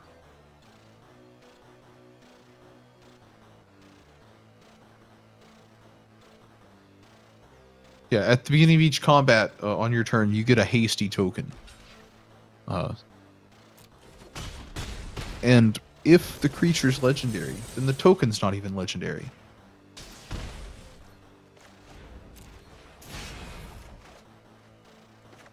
Ooh, that light up the stage to the skewer the crit. That was such a good draw off of light up the stage. A land that he could play followed by a spell that he could cast with the spectacle. Really nice. Light up the stage is such a good card. I really, really like the design of that card from the top down, all around. We're going to see that Helm of the Host right now. It's not great when you're staring at lethal on the other side of the board. Yeah, unfortunately, there wasn't a whole lot of other options to play, for cards to play at that moment. One life left. We're gonna have the Skewer the Critics to seal the deal right there. Rakdos Aggro takes it. Rakdos Aggro taking it. Gonna go to game 2 now. Unlike tomorrow or next week, this is still traditional best of 3 standard with sideboards. Yeah, no single decks tonight, ladies and gentlemen. Next week, come back. You'll get to see your duo standard. Get your duo standard fill. Get to take all your inspiration from Brad Nelson and LSV and Sky Bills and everyone else this weekend, and then come out swinging and slinging spells next week. On to game 2. Look at that. 0 lands. Ooh. Ooh. Oof. Ooh. That's not so great.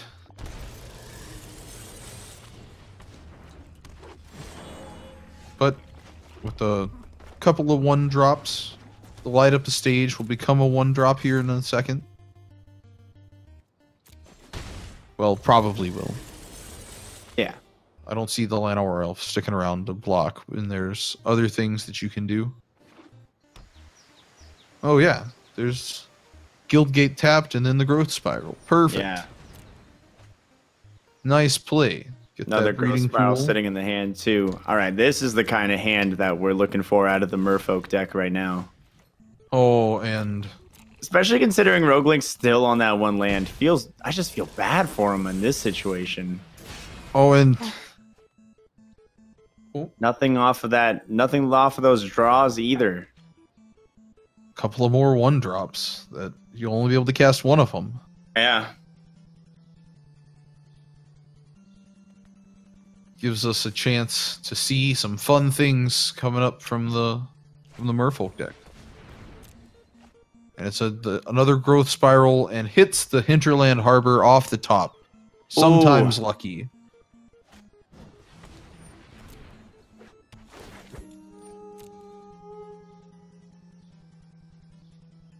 I'm gonna put the ooze on top, so the Wayfinder finds things and puts them on top of your deck. Oh my goodness. Still no lands. Yeah, still no lands. Welcome back, Saku.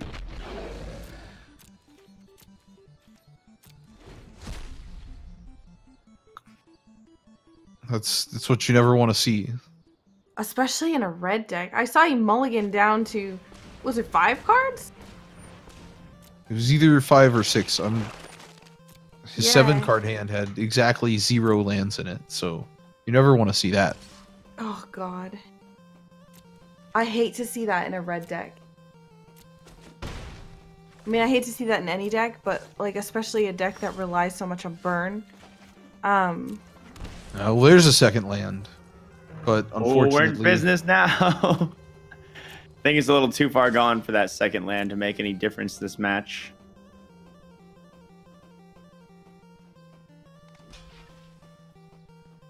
So now, not blocking. If one of the oozes had blocked the Footlight Fiend, then the Firebrand could have come out and pinged it to death. At least we're able to Fortunately- get rid of one of those oozes. Yeah, Really, really helps right there. Helm of the Host in the hand, though. Zagana, the Utopia spreader as well. Really good. Like just a lot of steam over here that 2 land is not going to be able to slow down. yeah, lots of stuff and lots of mana to cast the stuff. That's what you want all the way through. Ooh. And drawing a Prime Speaker Vanifar. That's a pretty good draw with 4 lands.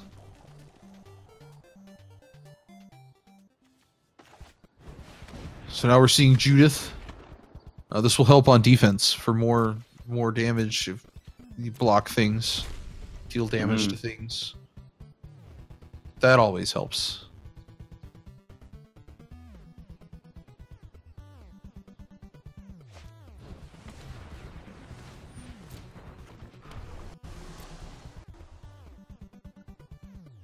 And we are indeed seeing the Prime Speaker.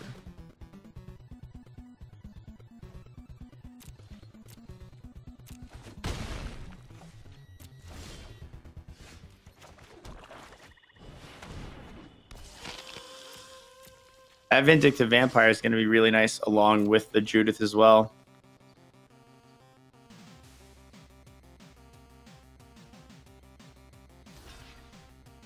Yeah, definitely. Definitely. Vindictive Vampire and Judith together are pretty good combo.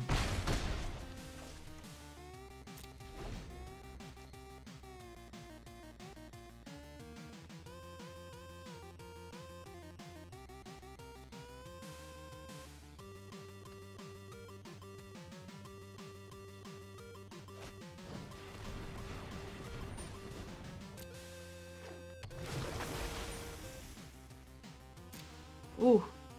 Well, Wow. that's a Sorry big about that one, Pony Boy. That's a big blowout with the Tempest Caller coming in. I mean, coming it was a big. little tough to come back from that early, no mana hand. Even with the mulliganing down to 5 cards is rough on its own, but then still continuing to have the lack of mana, that's frustrating. At least Yeah, you you- have a little bit better hand this time with 3 mana. And on the other side, a bunch of things, but 2 lands and a growth spiral to get there.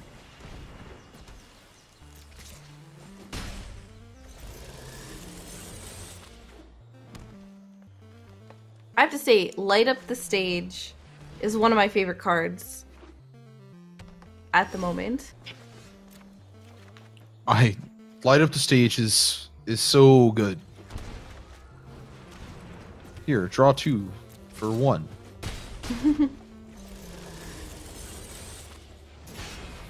Oh, that Judith sitting in that light up the stage draw too. That's gonna be really nice to get down. Judith and a hasty creature. That's Yeah.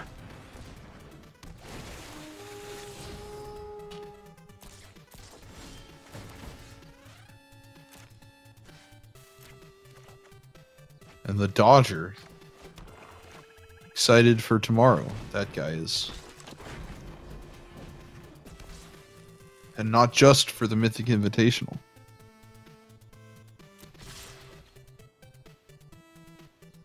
So now, anything that blocks, yeah, trades with the Jade Light Ranger.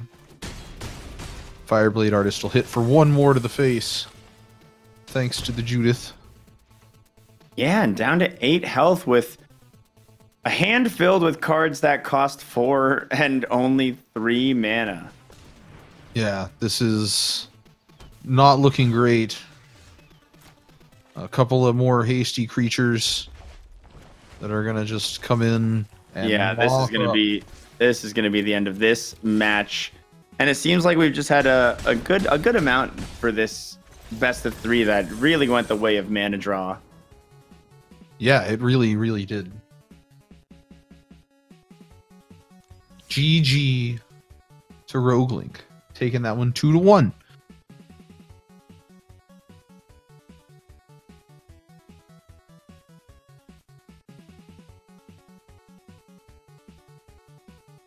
I think up next,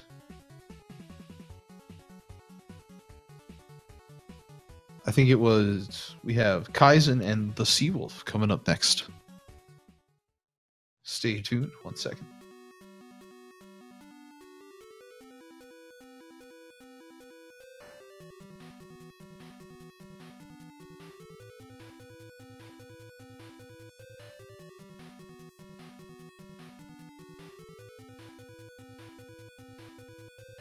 Yo, I saw my name on screen.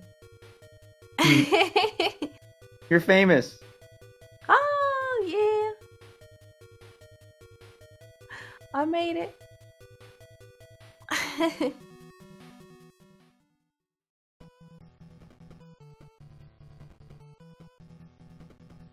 I love the names of these decks. I have to, like, this is one of my favorite things about these community night stuff, is just the names on these.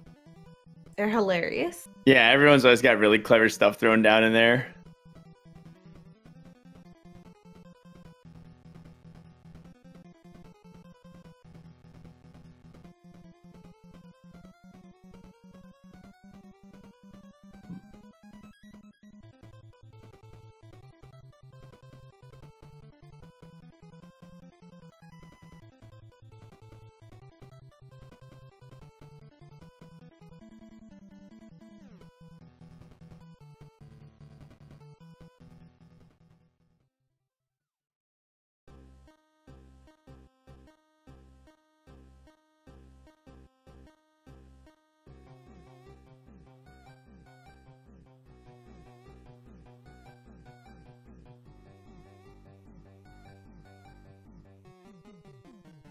Uh-oh. Looks like updates strike again. Ooh. I don't know if anybody heard, but there was a pretty big update to the game today. Oh, was What? there? Really? No way, right? There's cool card sleeves. There's a bot you can beat up on in 2 different colors of decks. He probably plays all 5, if I had to guess.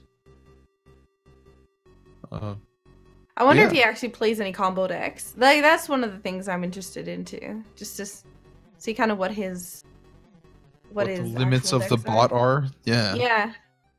This requires further investigation. I mean, Cancel I community basically, night and beat up on Sparky more. I basically lived to break technology, so. That, you're So, not wrong. You're not wrong. trying to see how far this bot will go. It's my new venture. Oh. All right. Looks like we might be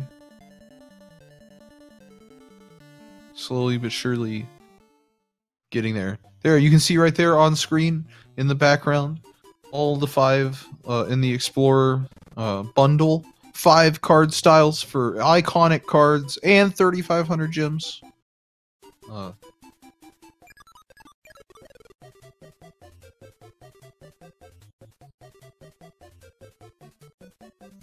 And then, boom, there's the Avatar and the other things. Arclight Phoenix isn't part of any bundle. That's just, you gotta get it yourself. Oh, hey, Sparky's back.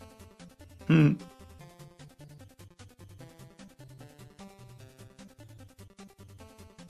And look, we even have on this side of things, Sky's Jank.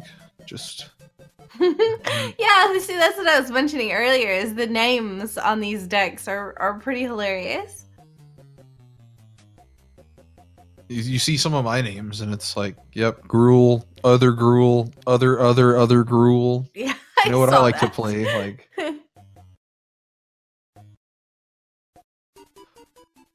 And you get here, and things are named after people, and Jank, and like, yeah, I got I have about 6 decks made now. I still only play one of them.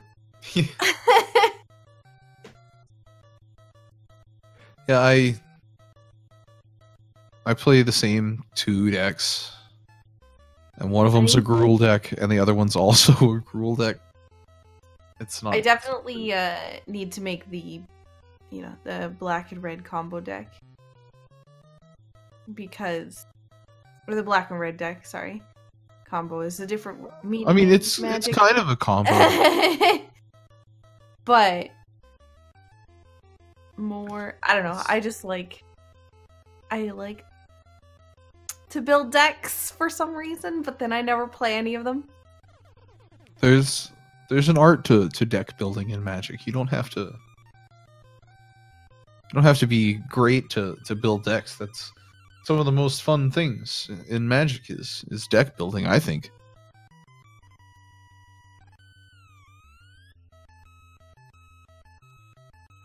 So let's see.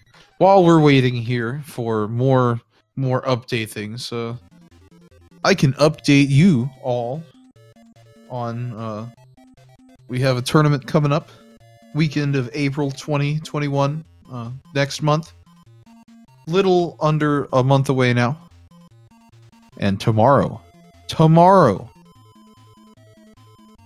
while you're watching the Mythic Invitational, you'll be able to keep your eye on Discord and hear me ping out, hey, sign-ups are live. Go to the website and sign up, and then you'll know. So look forward to that tomorrow. That's super exciting. I'm really excited to finally be able to invite everyone to sign up for this awesome tournament.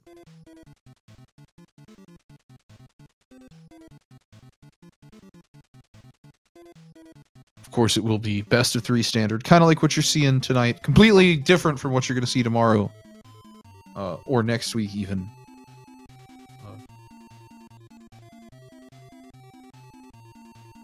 But that expect all of the information tomorrow. It will be coming.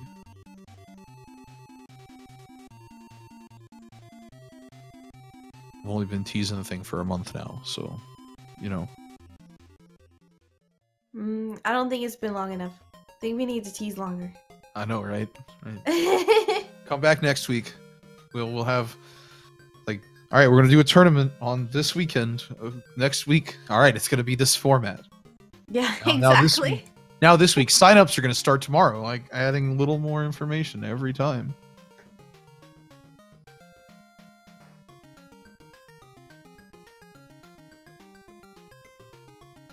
Oh, but it will be a good time that weekend here. You'll get to hear me talking over it a lot, I'm sure. See a lot of good players and speedrunners playing Magic. Competition is, something I think all Magic players and speedrunners alike enjoy. Whether it be trying to fight for that spot on a leaderboard, or trying to top 8 in your PTQ, or Trying to win $1 million. Or trying to win $1 million at this, or your, what do they call them now? They're PPTQs, and then RPTQs. They don't just have one Pro Tour qualifier anymore. You have to qualify for the qualifier now. Magic has grown so much. That's actually really cool. It really is. Like, I remember 10 years ago going to places and you'd sit in a room and there were 40 to 50 people you know, playing for one shot at qualifying for the Pro Tour, and now you go into a room and there's 200 people playing to qualify for another qualifier tournament to make it to the Pro Tour. It's not even the Pro Tour anymore. Now it's the Mythic Championships. Like, the game has changed so much, and yeah, it just amazes me to see how far the game has come. Yeah, it's massive.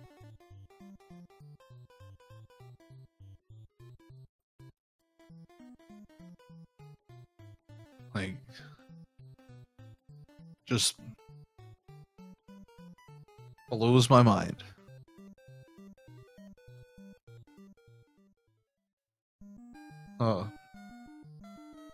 So it looks like we might be getting a little closer. I can see, I can hear, I can see and hear. And it looks like we're ready. So let's get this thing started. Seawolf 1 on the bottom versus Kaizen Ma on the top. And we know that, what, Roguelink won for the round 1 for Team Bottom? Is that our scoreboard this week so far? Yep, Roguelink. Correct.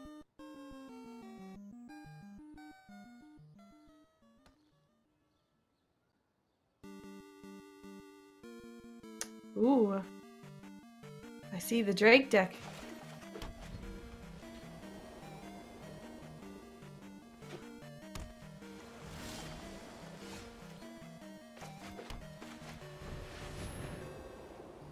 So yeah, we have Drakes on the top and the Jank on the bottom with, I don't know, on Sarah's Wings.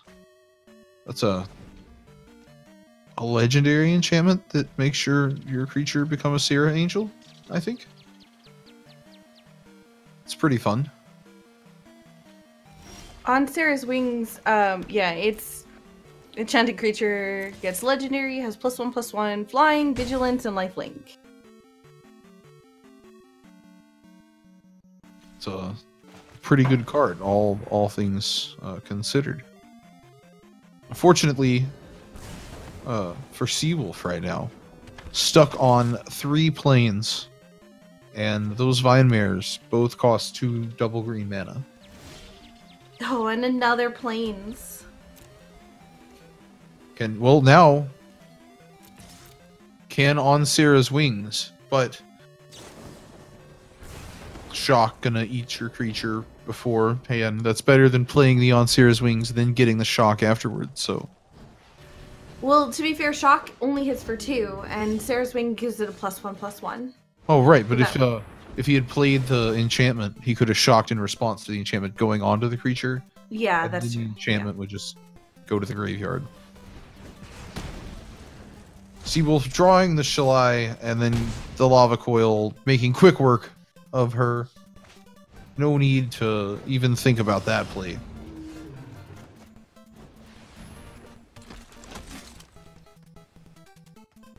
We see a Tithe Taker, which makes things more expensive on your turn for your opponent.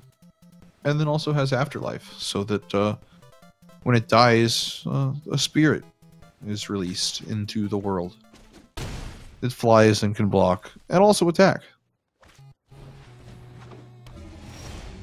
There we go. We finally got a forest. We got a forest. We can explore and see about maybe finding a second forest.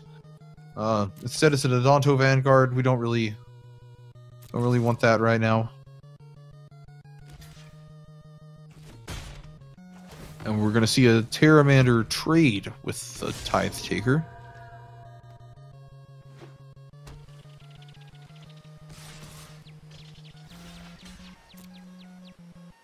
And that Terramander is getting to a point where, yep, Kaizen is going to adapt it and put the 4 counters on for 4 mana. It gets cheaper for every instant and sorcery in your graveyard. We're going to see the on Sarah's Wings, the Spell Pierce. Not quite a hard counter here. Can pay the 2 mana on Seawolf's side, which Seawolf will do.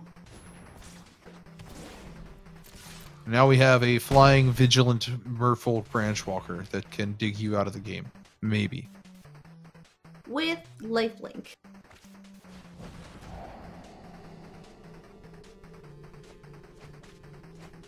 And we're going to see another Drake on Kaizen's side. What is the play here? We're going to see a trade and yeah, just take one on Seawolf's side.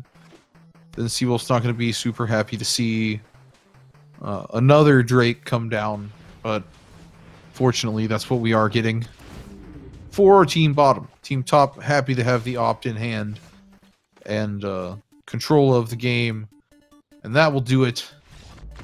Seawolf gonna go to game 2. Yeah, with no forests, that was a pretty rough situation. And looking at Seawolf's deck, it wasn't really that, like, it was just bad luck with the draws. You can see there's a lot of white cards in the deck, just not getting them, getting all the green ones.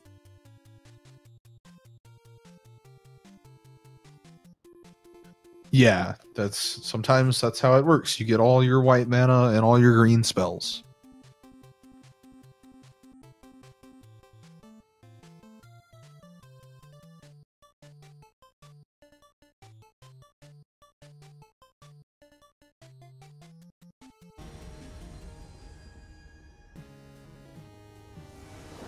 Alright, into game 2. Well, there we go. At least we have some mana this time. Yeah, some multicolored stuff right off the bat.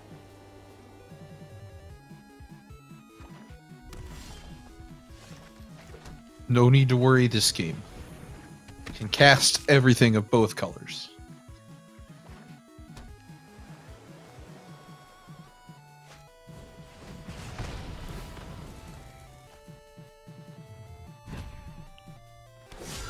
That Tithe Taker already getting value for itself. I really like the Afterlife mechanic as a mechanic. I really like most of the mechanics in this new Ravnica quote-unquote block. I know we don't do blocks anymore, but it is what it is.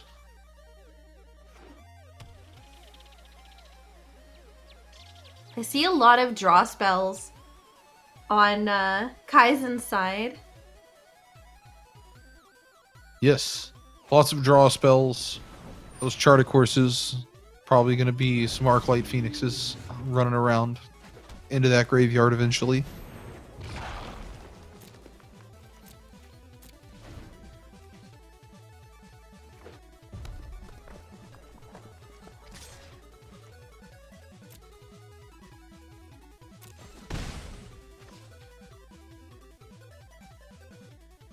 Kaizen with a couple of Drakes and the power to make them bigger in his hand. Those Charted Courses can easily pump the power of both of those Drakes depending on what he discards. But has to survive long enough from that army that Seawolf is building. It's a fairly large army getting put together here on Seawolf's side.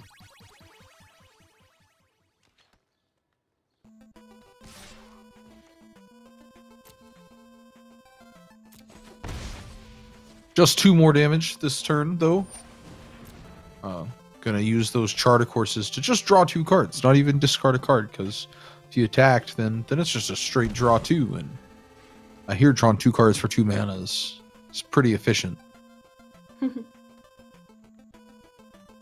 And every instant and sorcery card here, pumping up these Drakes.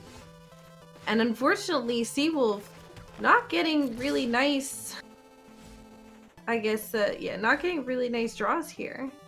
Continues to get some mana. I mean, that might be nice later on, but... And Seawolf is attacking with the team, bluffing a combat trick. Kaizen blocking the Vanguard, daring him to pay 4 life.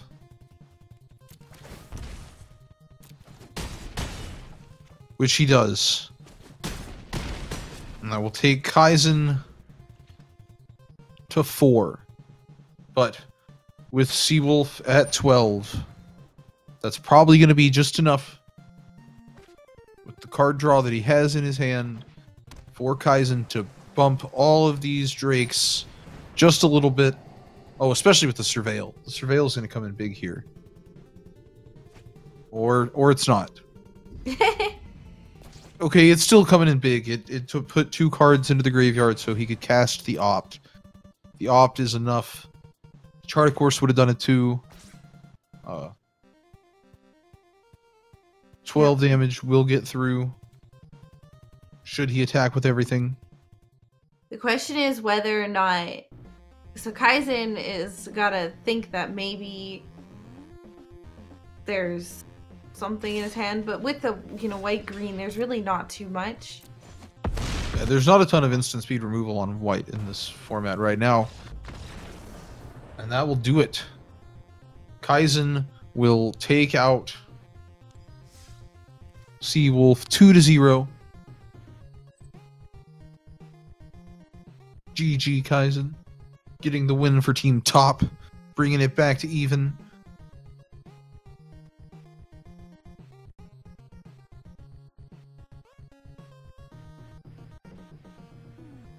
Let's see.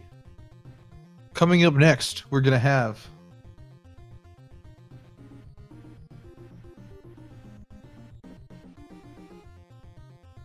NY Rambler and Lavin Firestorm.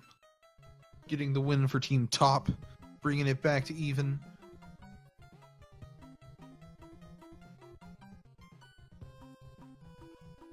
So, we'll get that set up shortly. And then be ready to go.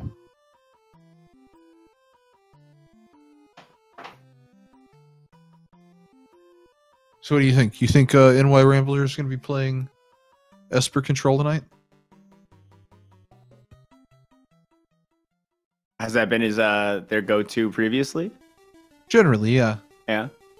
He's a pretty good Esper pilot, from what I've seen out there. Tried and true. How do you think it's going to fare against the Sultai walls? Is that Sultai? No, that's a Bant. Bant walls. Bant walls. I suppose we'll find out.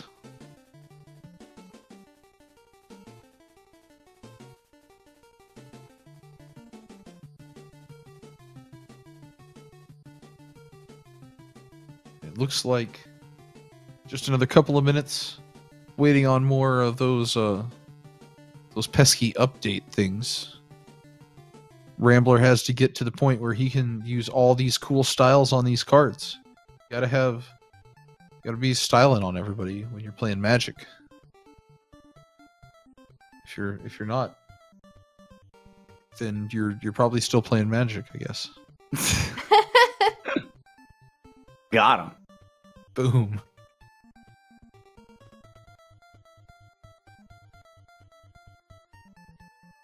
Compete in Preseason 2, and you could snag an invite to the Mythic Invitational in March.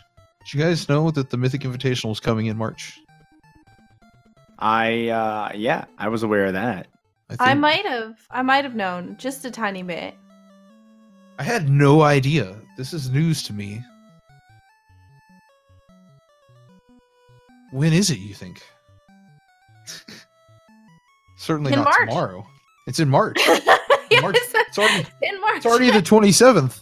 March There's is only almost like over. 3 more marches. So yeah. Oh, it must be coming up very quick. You guys should keep an eye out for it. Wait, isn't that thing Skies in? Surprised that that's still running across the ticker. That's awesome.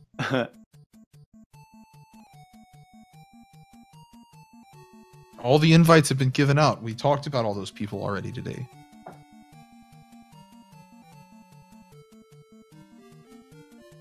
And really, huge shout outs to everybody at the Mythic Invitational this weekend. I'm so excited to watch. It's just going to be great Magic and great players all around. I'm I'm excited. Ooh, hey. Let's see. We got Karn. We got Arcades. What is all this stuff? Ooh.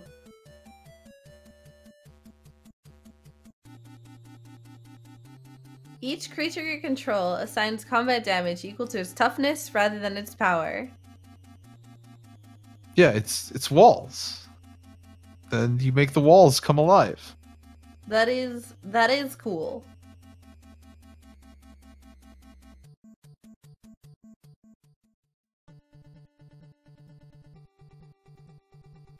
I like fun things like this. This looks like, oh hey, I'm gonna cast Dive Down and give my guy 3 more damage and hexproof because he's on high alert. Come on now, that's awesome.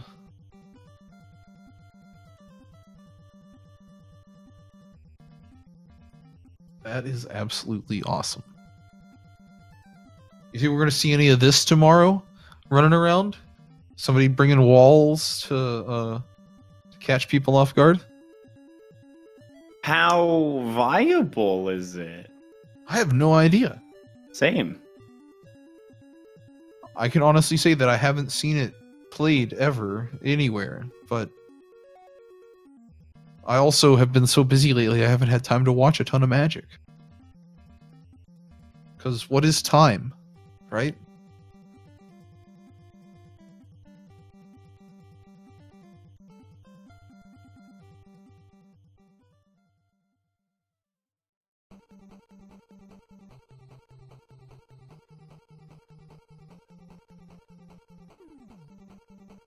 I also just like to...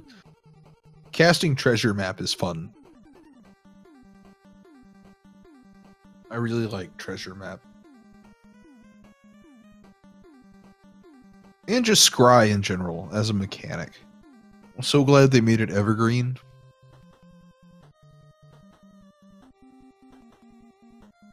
Because it is something that definitely deserves to show up in every set. So good.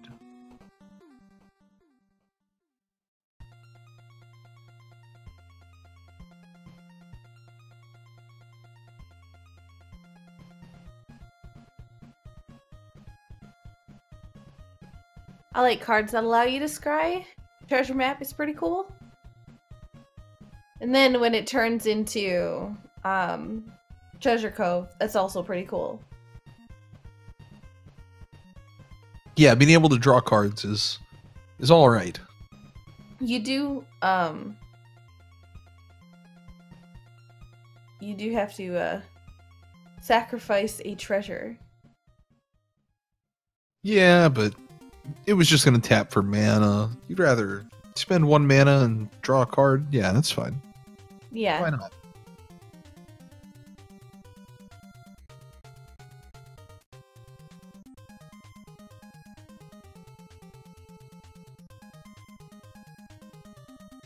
I like how his sideboard has the Teferis in the sideboard. Teferi not good enough for the main deck in this Waltz deck. But all the counter magic and removal hanging out over there. Just ready to go. Game 2 and 3. No matter what we see on the other side of the table. Although my money is still on probably some kind of Esper control. Then it's going to be, you know, Gruul aggro, just the complete opposite.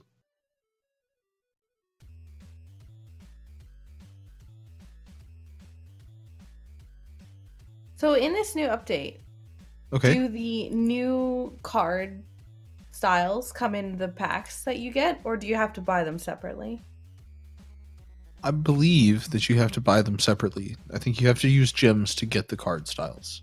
Ah, okay. I think there might be ways to unlock them, but outside of that, but I'm not 100% sure.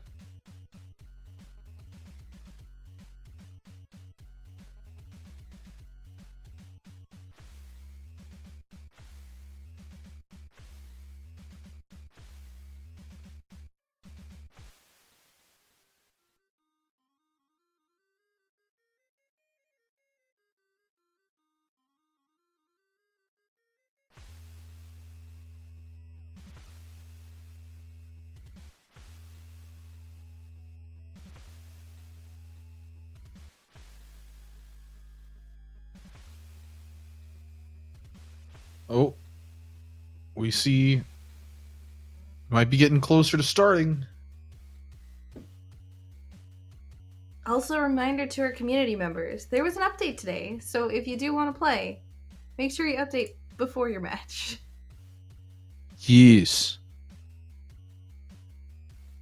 Very much so. It's a pretty big update.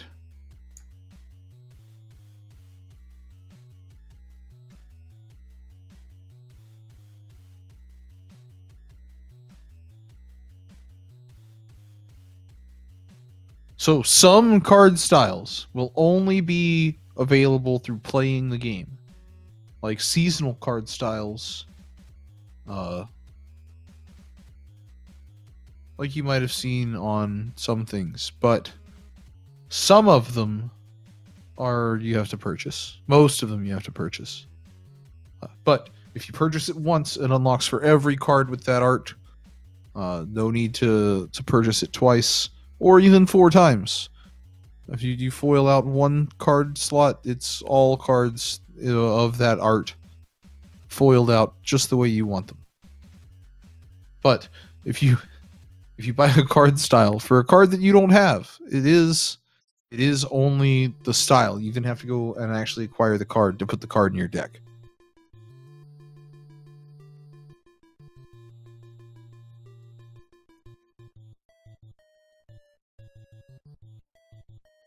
So, stay tuned for more card styles coming in War of the Spark and in Core Set 2020, along with all of the other card styles that they're going to hopefully add to the game for existing cards.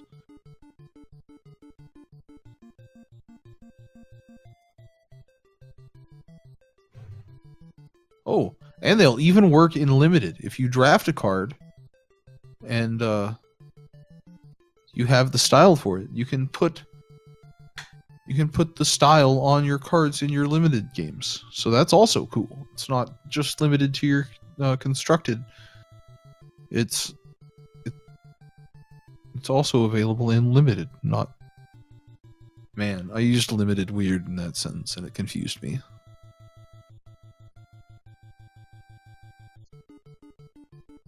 Also, there are not card styles for basic lands yet, but they intend to have them soon. TM. That'll probably drop with the next set. I'm willing to bet they'll have some sort of incentive to unlock them, or maybe you'll be able to purchase them. I feel like leaving the basics as unlockables incentivizes people to play, and that's something I'd like to see. And something more important than even that. They are currently working on a way for you to pick your basic land illustrations when you use the deck builder. No more are you going to have to export your deck and then re-import it with the names changed for the set and the card number. You're going to be able to pick your basic land art right from inside the game itself. Wow. So, stay tuned for that. Looks like avatars have been fixed, maybe, hopefully, so you'll get to see your same avatar all the time, now that they have more to pick from. And the card sleeves are also around.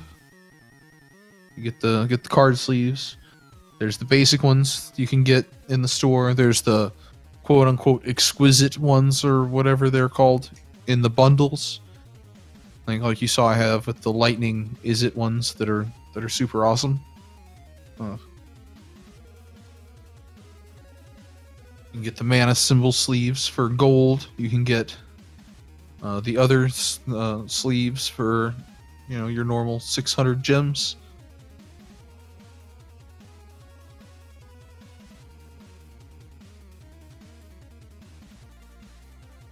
And then you can show off all your cool shiny cards to the bot and beat him up. Nothing wrong with that, right?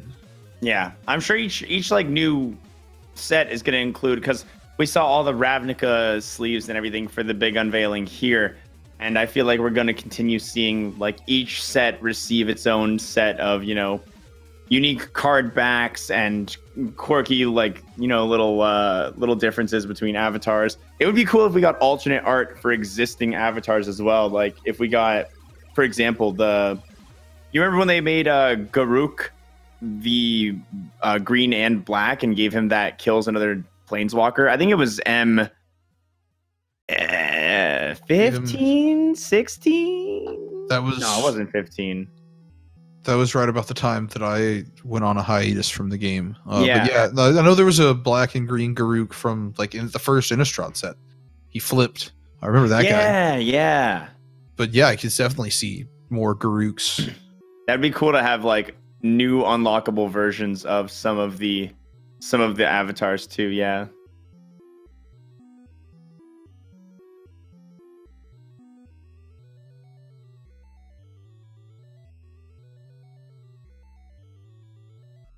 Ooh, and it looks like we're about to get started here. Or is I think Levon is just getting into a Sparky match.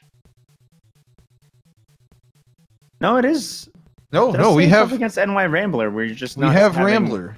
Yeah. We just don't have Rambler scene. Top of the screen. So, we're gonna see the walls on the bottom here.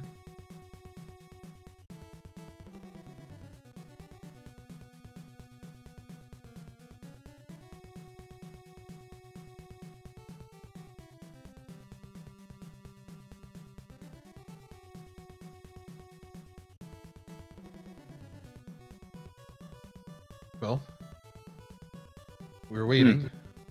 Might be a slight hiccup here. We might have to re-jump back in for a second, but we'll find out soon.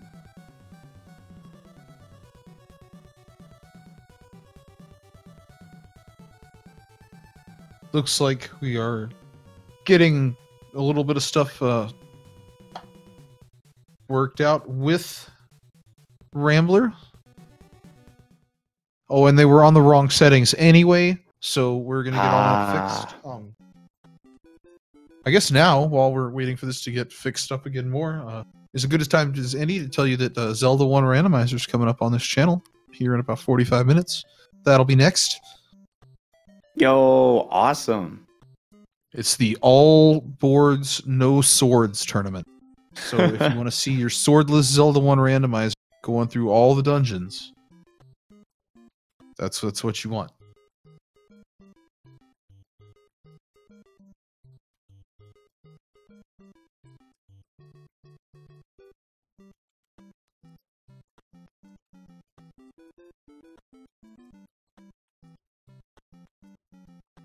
So, Xwater, how was your day? Did you have a fun Wednesday?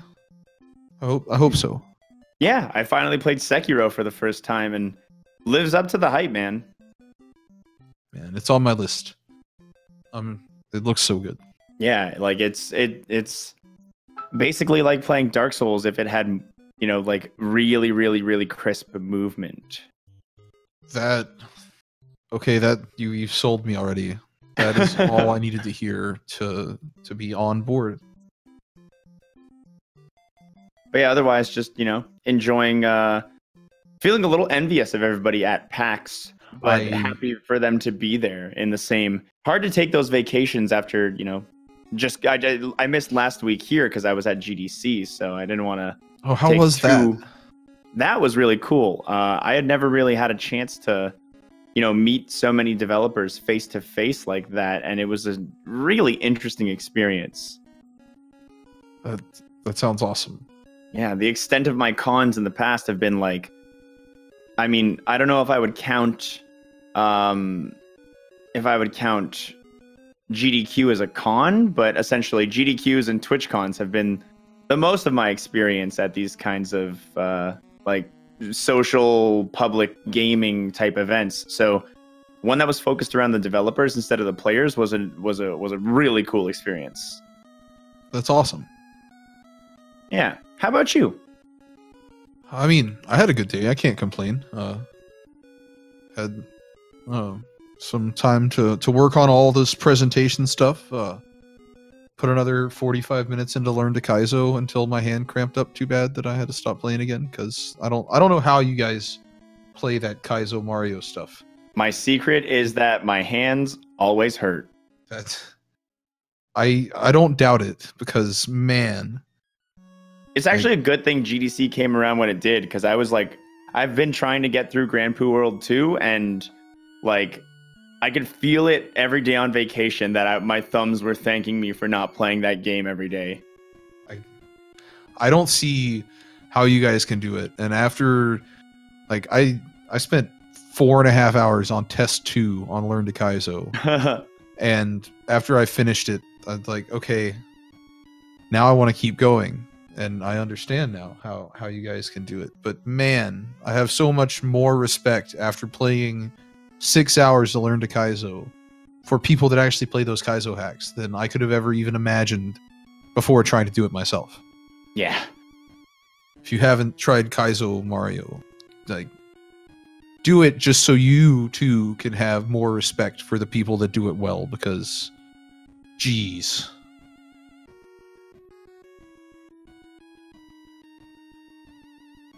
Jeez, is it hard. And that's supposed to be one of the easy hacks that teaches you how to play the game.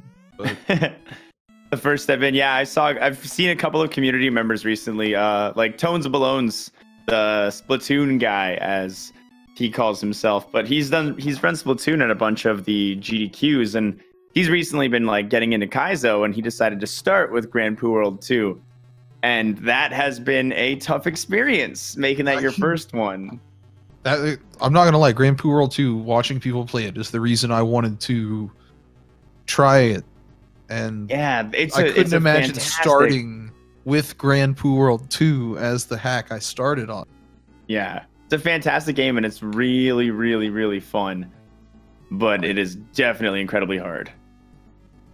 And it looks like we might be swapping in a Roguelink here for the player Ooh. 2 spot. All right. Roguelink back in here. Walls versus the aggro vampies. Unless he changed up. He might have changed up on us. That's true. He might be pulling a sneaky.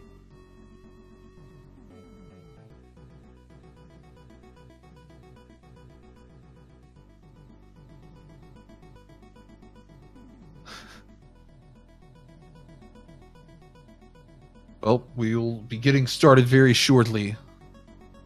Maybe. Oh, options mismatch. Ah, there it is. We got to fix the options. Make sure everybody's on the same page.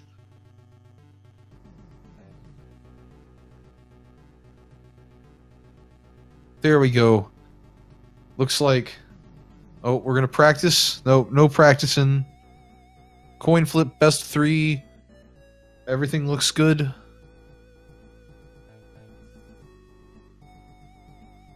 And we have started. I see the big versus sign in the middle. That's how you know the game is getting started. Gotta say, that Rakdos avatar is intimidating as hell. Yes, I really like that avatar. Just looking at it, it's very well done.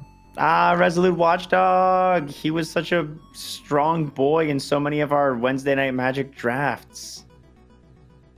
Now you get to see him on the big stage in Constructed. Look at Do that. your thing, Pupperoony.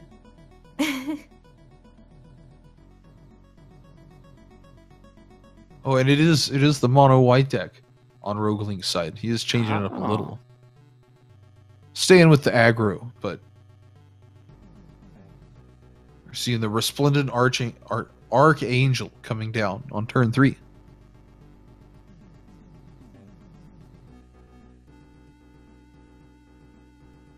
Well, really having to think hard about that scrying on that breeding pool. Yeah.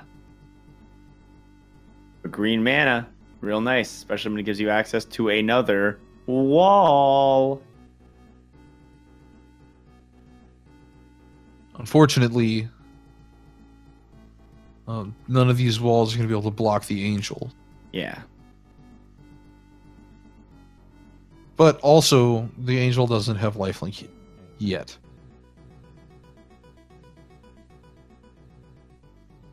Oh. Oh, See, we're going to be keeping that, yeah. can't play it this turn because of the scry on the upkeep, but Mm-hmm. it'll be here for next turn. We're going to see a second treasure map come down. Because you can never have enough buried treasure. Just got to go looking for it in multiple places. Yeah, I say yard to that. See if these have taught me anything. That's all there is to do.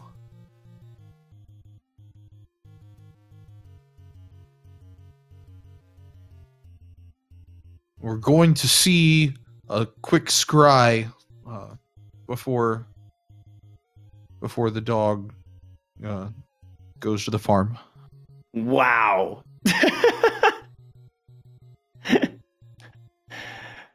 And now a dragon coming out.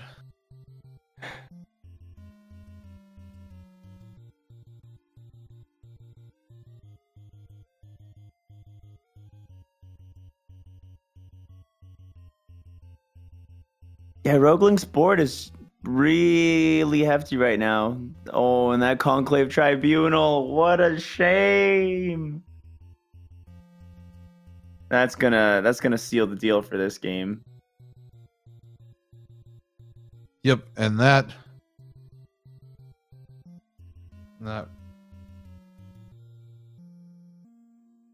should seal the game for Rogueling. Right there. On to game 2.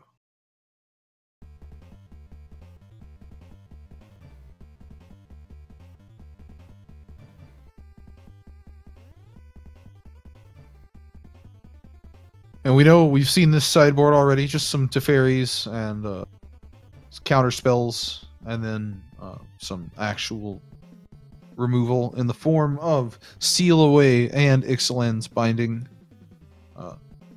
Seal Away, of course, exiling tapped things.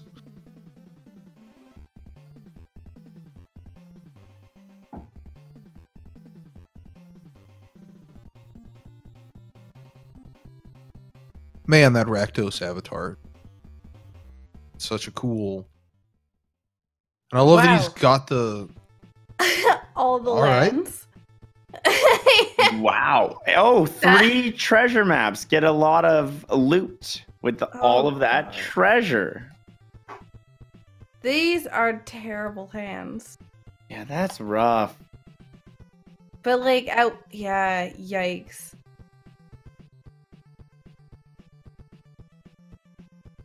Yeah, and there's 2 marshals and a history of Blenia sitting in Rogling's hand. Like, this is just gonna be rough.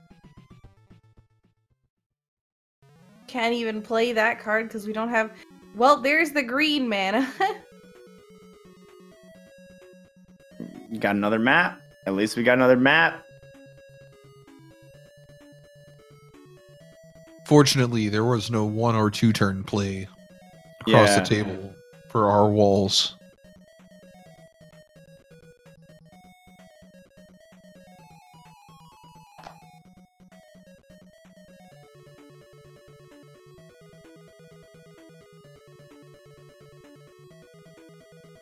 Suspicious bookcase. Just now you're lost inside the castle.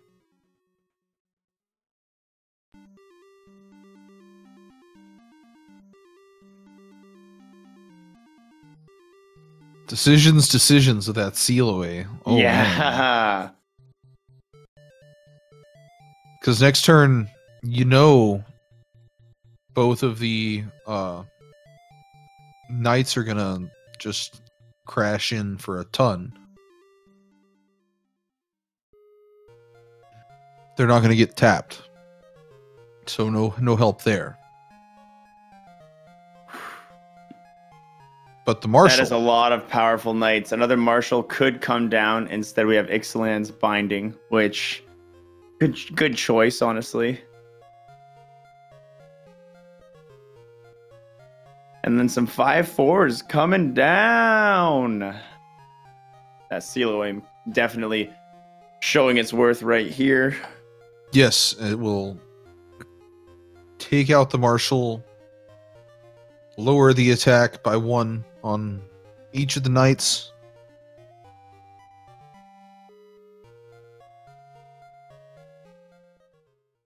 We're going to see 1 treasure cove tap for the treasure map.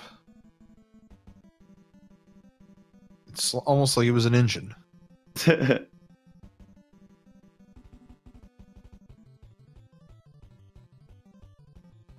No need for the high alert just yet.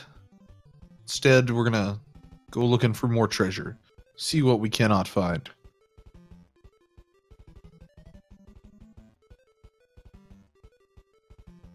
Oh. Ooh.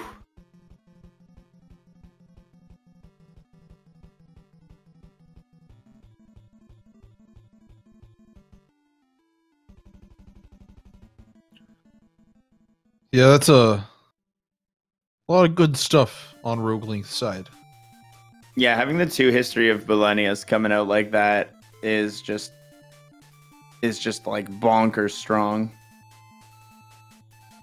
Especially when the only thing you have to defend against it is 3 treasure maps. Yeah, treasure map's a pretty good card, just maybe not quite in this instance. Yeah, it's a good card. 3 of it's not a good card. Now that's a lot of damage coming across the table here. Yeah.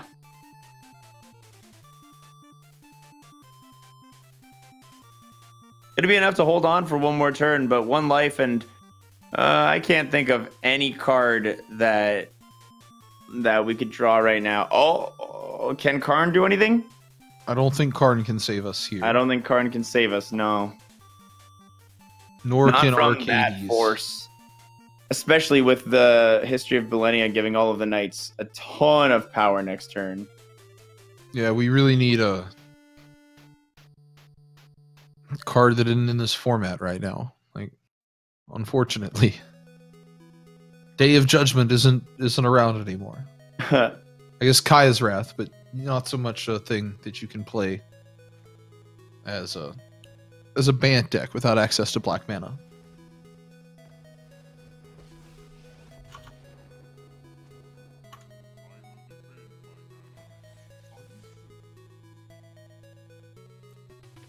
All right, and that looks like it's going to be it for Rogue Link. Yeah. That's just too much power, too many knights. Look at all those knights. That's. I don't think that's enough knights. I think we need more knights. I think we could use a few more knights.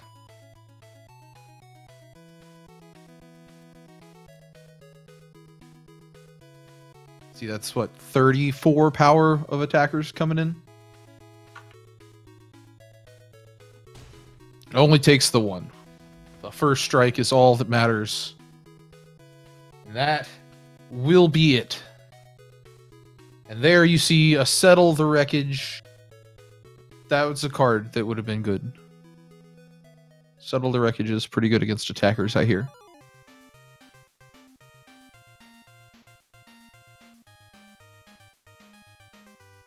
So, I think we have 1 more of these community matches. And then we're going to ship everyone off to Zelda. Yo, Zelda. I like Zelda games. I've been known to dabble in some Zelda games. You? Zelda? No way. Come on now. Don't lie to these people. Everybody knows you're the Kaizo queen, right? You're teaching us all about that Mario. Yeah, okay. Literal opposite. Speaking of which, I don't know, I want to try Kaizo. But maybe I should ask you, Xwater, because you are, in that whole, genre. Yeah, I'm one of those kids. Yeah. So, what would you recommend for a pleb who just started Mario games about a year ago? Yo, Mario Maker 2 comes out in June. That's probably going to be the best place to, get in on it. But you gotta get good before Maker 2 comes out. It's not like they're gonna completely change all the engine. Wait, maybe. They might, it might be a little different, but I feel like there's going to be tons of new blood in Maker 2. So, it won't be what Maker 1 is right now, where the only people left are the 6 of us who bought Wii U's. Yeah, fair. Man, I had a Wii U and I didn't even get into Maker because just the way life was at the time. But man, that's really the biggest reason why I wanted to learn how to do Kaizo things, is so I can make levels, because I can't make a level that I can't finish myself. So I got to get at least the basics down. So Yeah. that I can string together stuff. And it appears for our last game of the night, it's going to be the Seawolf, because he's already on the screen and everybody can see that. And it's going to be... Oh, Levon Firestorm coming back for another game.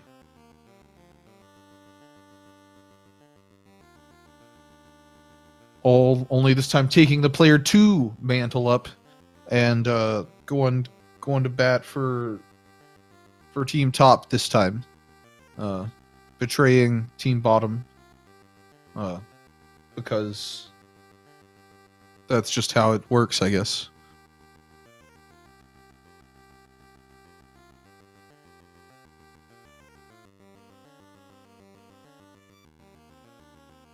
Zebra Unicorn promises you won't get incredibly angry. He knows all about it. He knows all about it, Saku. He wasn't sitting there next to us, and he didn't quit out after getting further than everybody and being like, "What am I even doing? This is impossible." See, I feel like this is a challenge, and I'm down for challenges.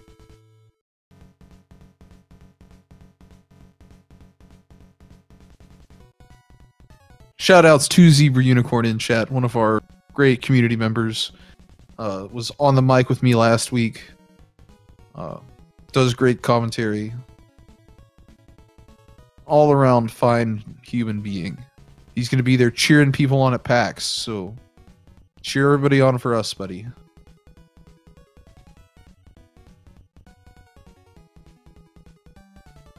It looks like we're getting started with our final community match of the night. You guys excited? I am. Yeah, the big finale right here. This is it. Tezzeret versus Tezzeret in a battle of crazy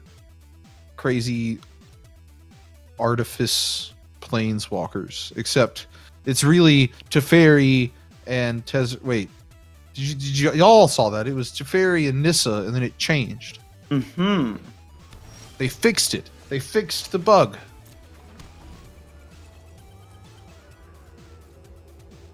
I I'll miss take the it. bug because I miss having random sprites or random avatars.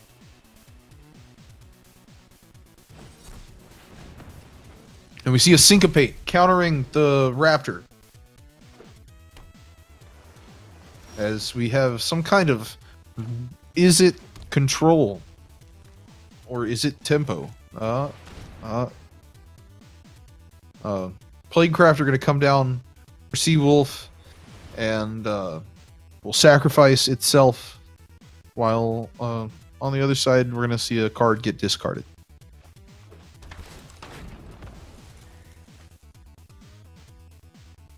But what? Peace out, Lava Coil.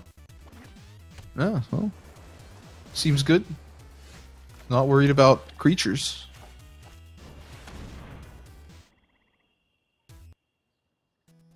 With the Sinister Sabotage, you don't have to be too worried about creatures. Yeah, there's enough counter in that hand right now to just keep the control on the board for a little while. Yeah, now... Ooh, one of my personal favorites, Search for Azcanta right there. Lovely card. That gives Lavin a little bit to think about. Deciding just going to play Drago. We'll either counter something or draw 2 cards, one or the other.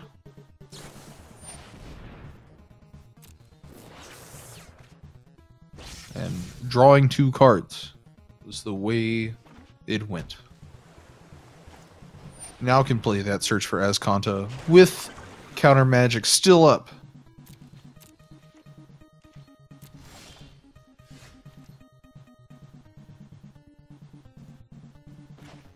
We're going to see a full price light up the stage. That's something you don't see very often. And then it gets countered anyway.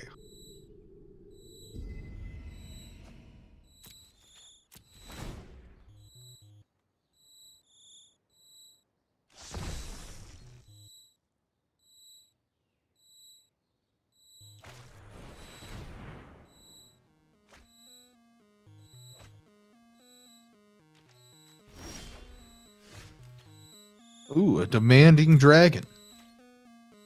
What's it demanding? 1 more mana to be able to cast it. But when it comes into play, your opponent can either sacrifice a creature or take 5 damage. One or the other. Some strong demands. Yeah, they're pretty strong. There's one of those in that Gruul deck I was playing earlier. You give him Riot, and then he just can do all sorts of even more fun things. Funny how any good creature, if you give it Riot, makes it even better. No way. And Mr. Firestorm, just 4th counterspell here, taking down everything Seawolf tries to play.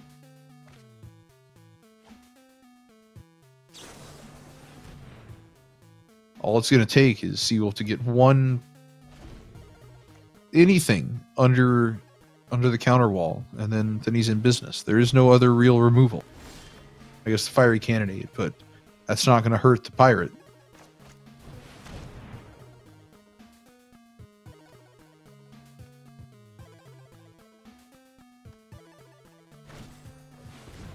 We're going to see the Anticipate and then the counterspell.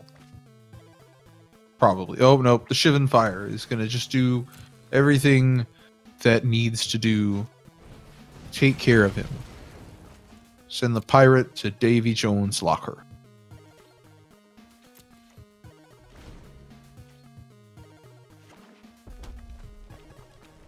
Niv Mizzet. I actually really like that animation. Niv Mizzet will eat the kill spell, but will draw a card and deal a damage. Oh, and then won't, because Syncopate's a card that exists and can counter the Vraska's Contempt, and then now untapping with Niv Mizzet is generally just good game. You get your full slate of mana here. So now we're going to see the Sinister Sabotage, I'm sure.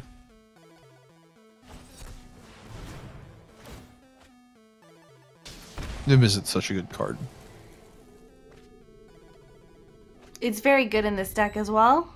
Just plays really well off of the other cards. Yep. And even now with the Chemist's Insight, that's 2 more cards, 3 more cards, because you draw a card for playing the card, and just now you're dealing damage all over the place.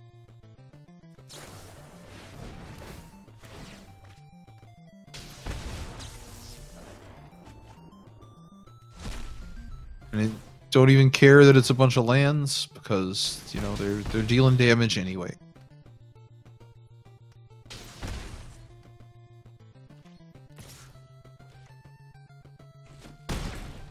And that will do it for game 1. Niv Mizzet showing why he's the Perrin. Getting a peek in here at Seawolf's sideboard. Priest of Forgotten Gods coming in to deal some, indirect sacrificey stuff to creatures.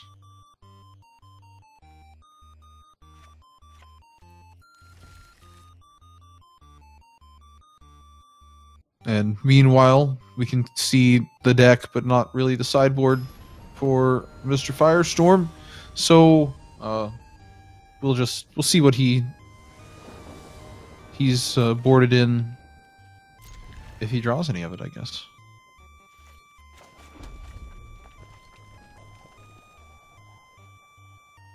Getting a Lava Coil right off the bat in order to answer anything that Seawolf puts out. Oh yeah, that's pretty big. The raptor hatchling, not the best thing to lava coil, but Nope. you know, maybe he'll Shivan fire it and then lava coil the other raptor that comes out to protect it. We'll find out. But we are going to see a light up the stage with Spectacle.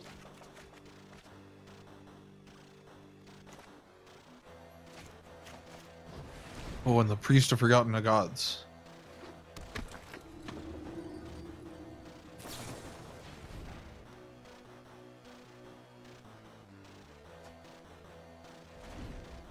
The Opt coming out.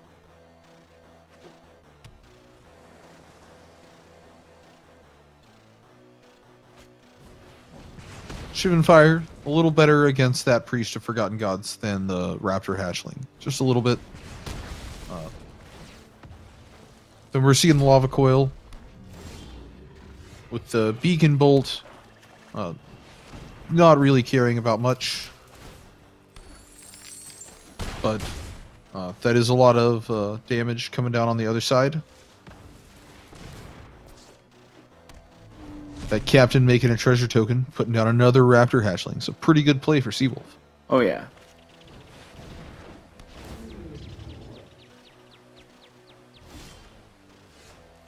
We have our first Drake on the field. And just attacking for one with the Hatchling.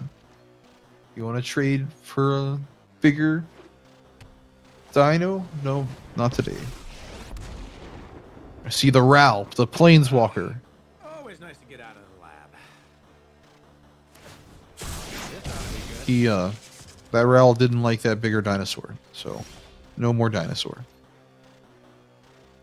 Ooh, and there's Spawn of Mayhem. Okay. Spawn of Mayhem coming down as a 4/4 that can get bigger. Lucky shot. Ral down to 1 loyalty counter now.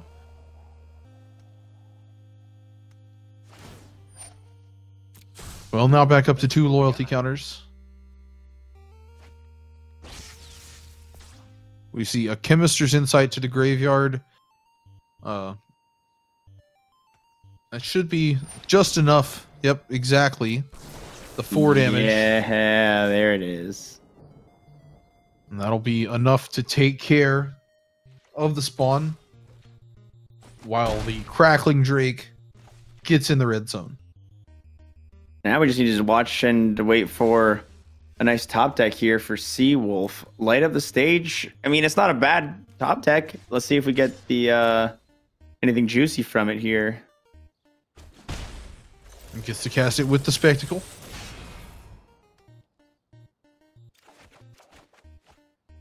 The Eldest Reborn. The Eldest that's- Reborn. And That's gonna be gonna helpful. play. Yeah. Only 2 mana up for Lavin. There's going to be no Sinister Sabotage. So now he gets to choose between the Ral and the Drake. Oh, you know what? I didn't even remember that Planeswalker was an option there. Yeah. I thought the Drake was just taken care of for a second. No, not quite. The low health Ral first, but still gets one of the big threats off the board. One of the 2. Yeah. Definitely helps. This Drake needs to be taken care of sooner rather than later, though, or else this is going to be game over next turn. Yeah, the Drake is the Drake will be lethal as soon as he discards a card to the Eldest Reborn. Mm-hmm. And the counter right there on the Planeswalker, leaving this as a pretty much GG. 9 damage on the Drake, 1 damage coming in through the little hatchling. Not going to be able to do anything. Nope, that'll do it. That'll do.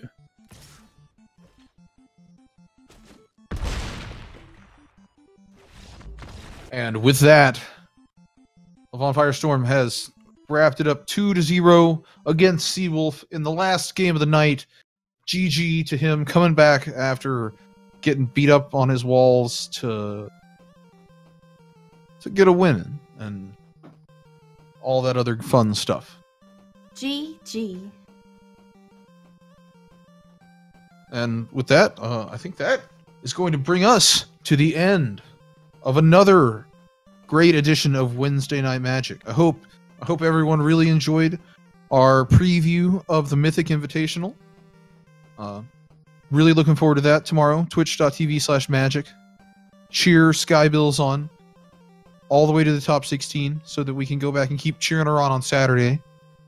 Gonna be lots of fun things going on there. Next week, Community Night, Duo Standard. You get to see it this weekend, and then play it next week. Again, Next for month. those of you who weren't here earlier, that is best of one with two different decks. The stuff that's going on at the Mythic Invitational at PAX. Yeah, it's like a hybrid between best of one and best of three. It's a pretty interesting format. I will be posting more information about it on the Discord. Let's see what else. Next month, weekend, April 20th, 21st, Speed Gaming, Team Instant Speed Tournament, best of three traditional standard on this channel here.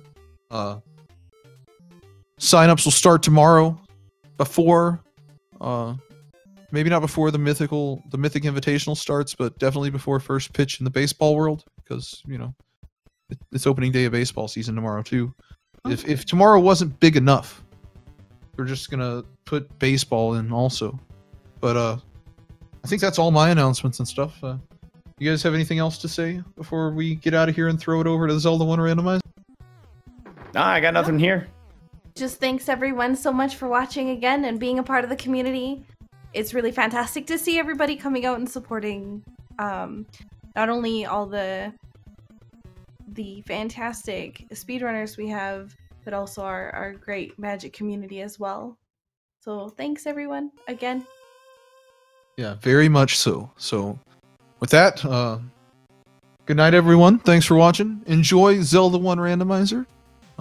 Have a great week. Enjoy the Mythic Invitational.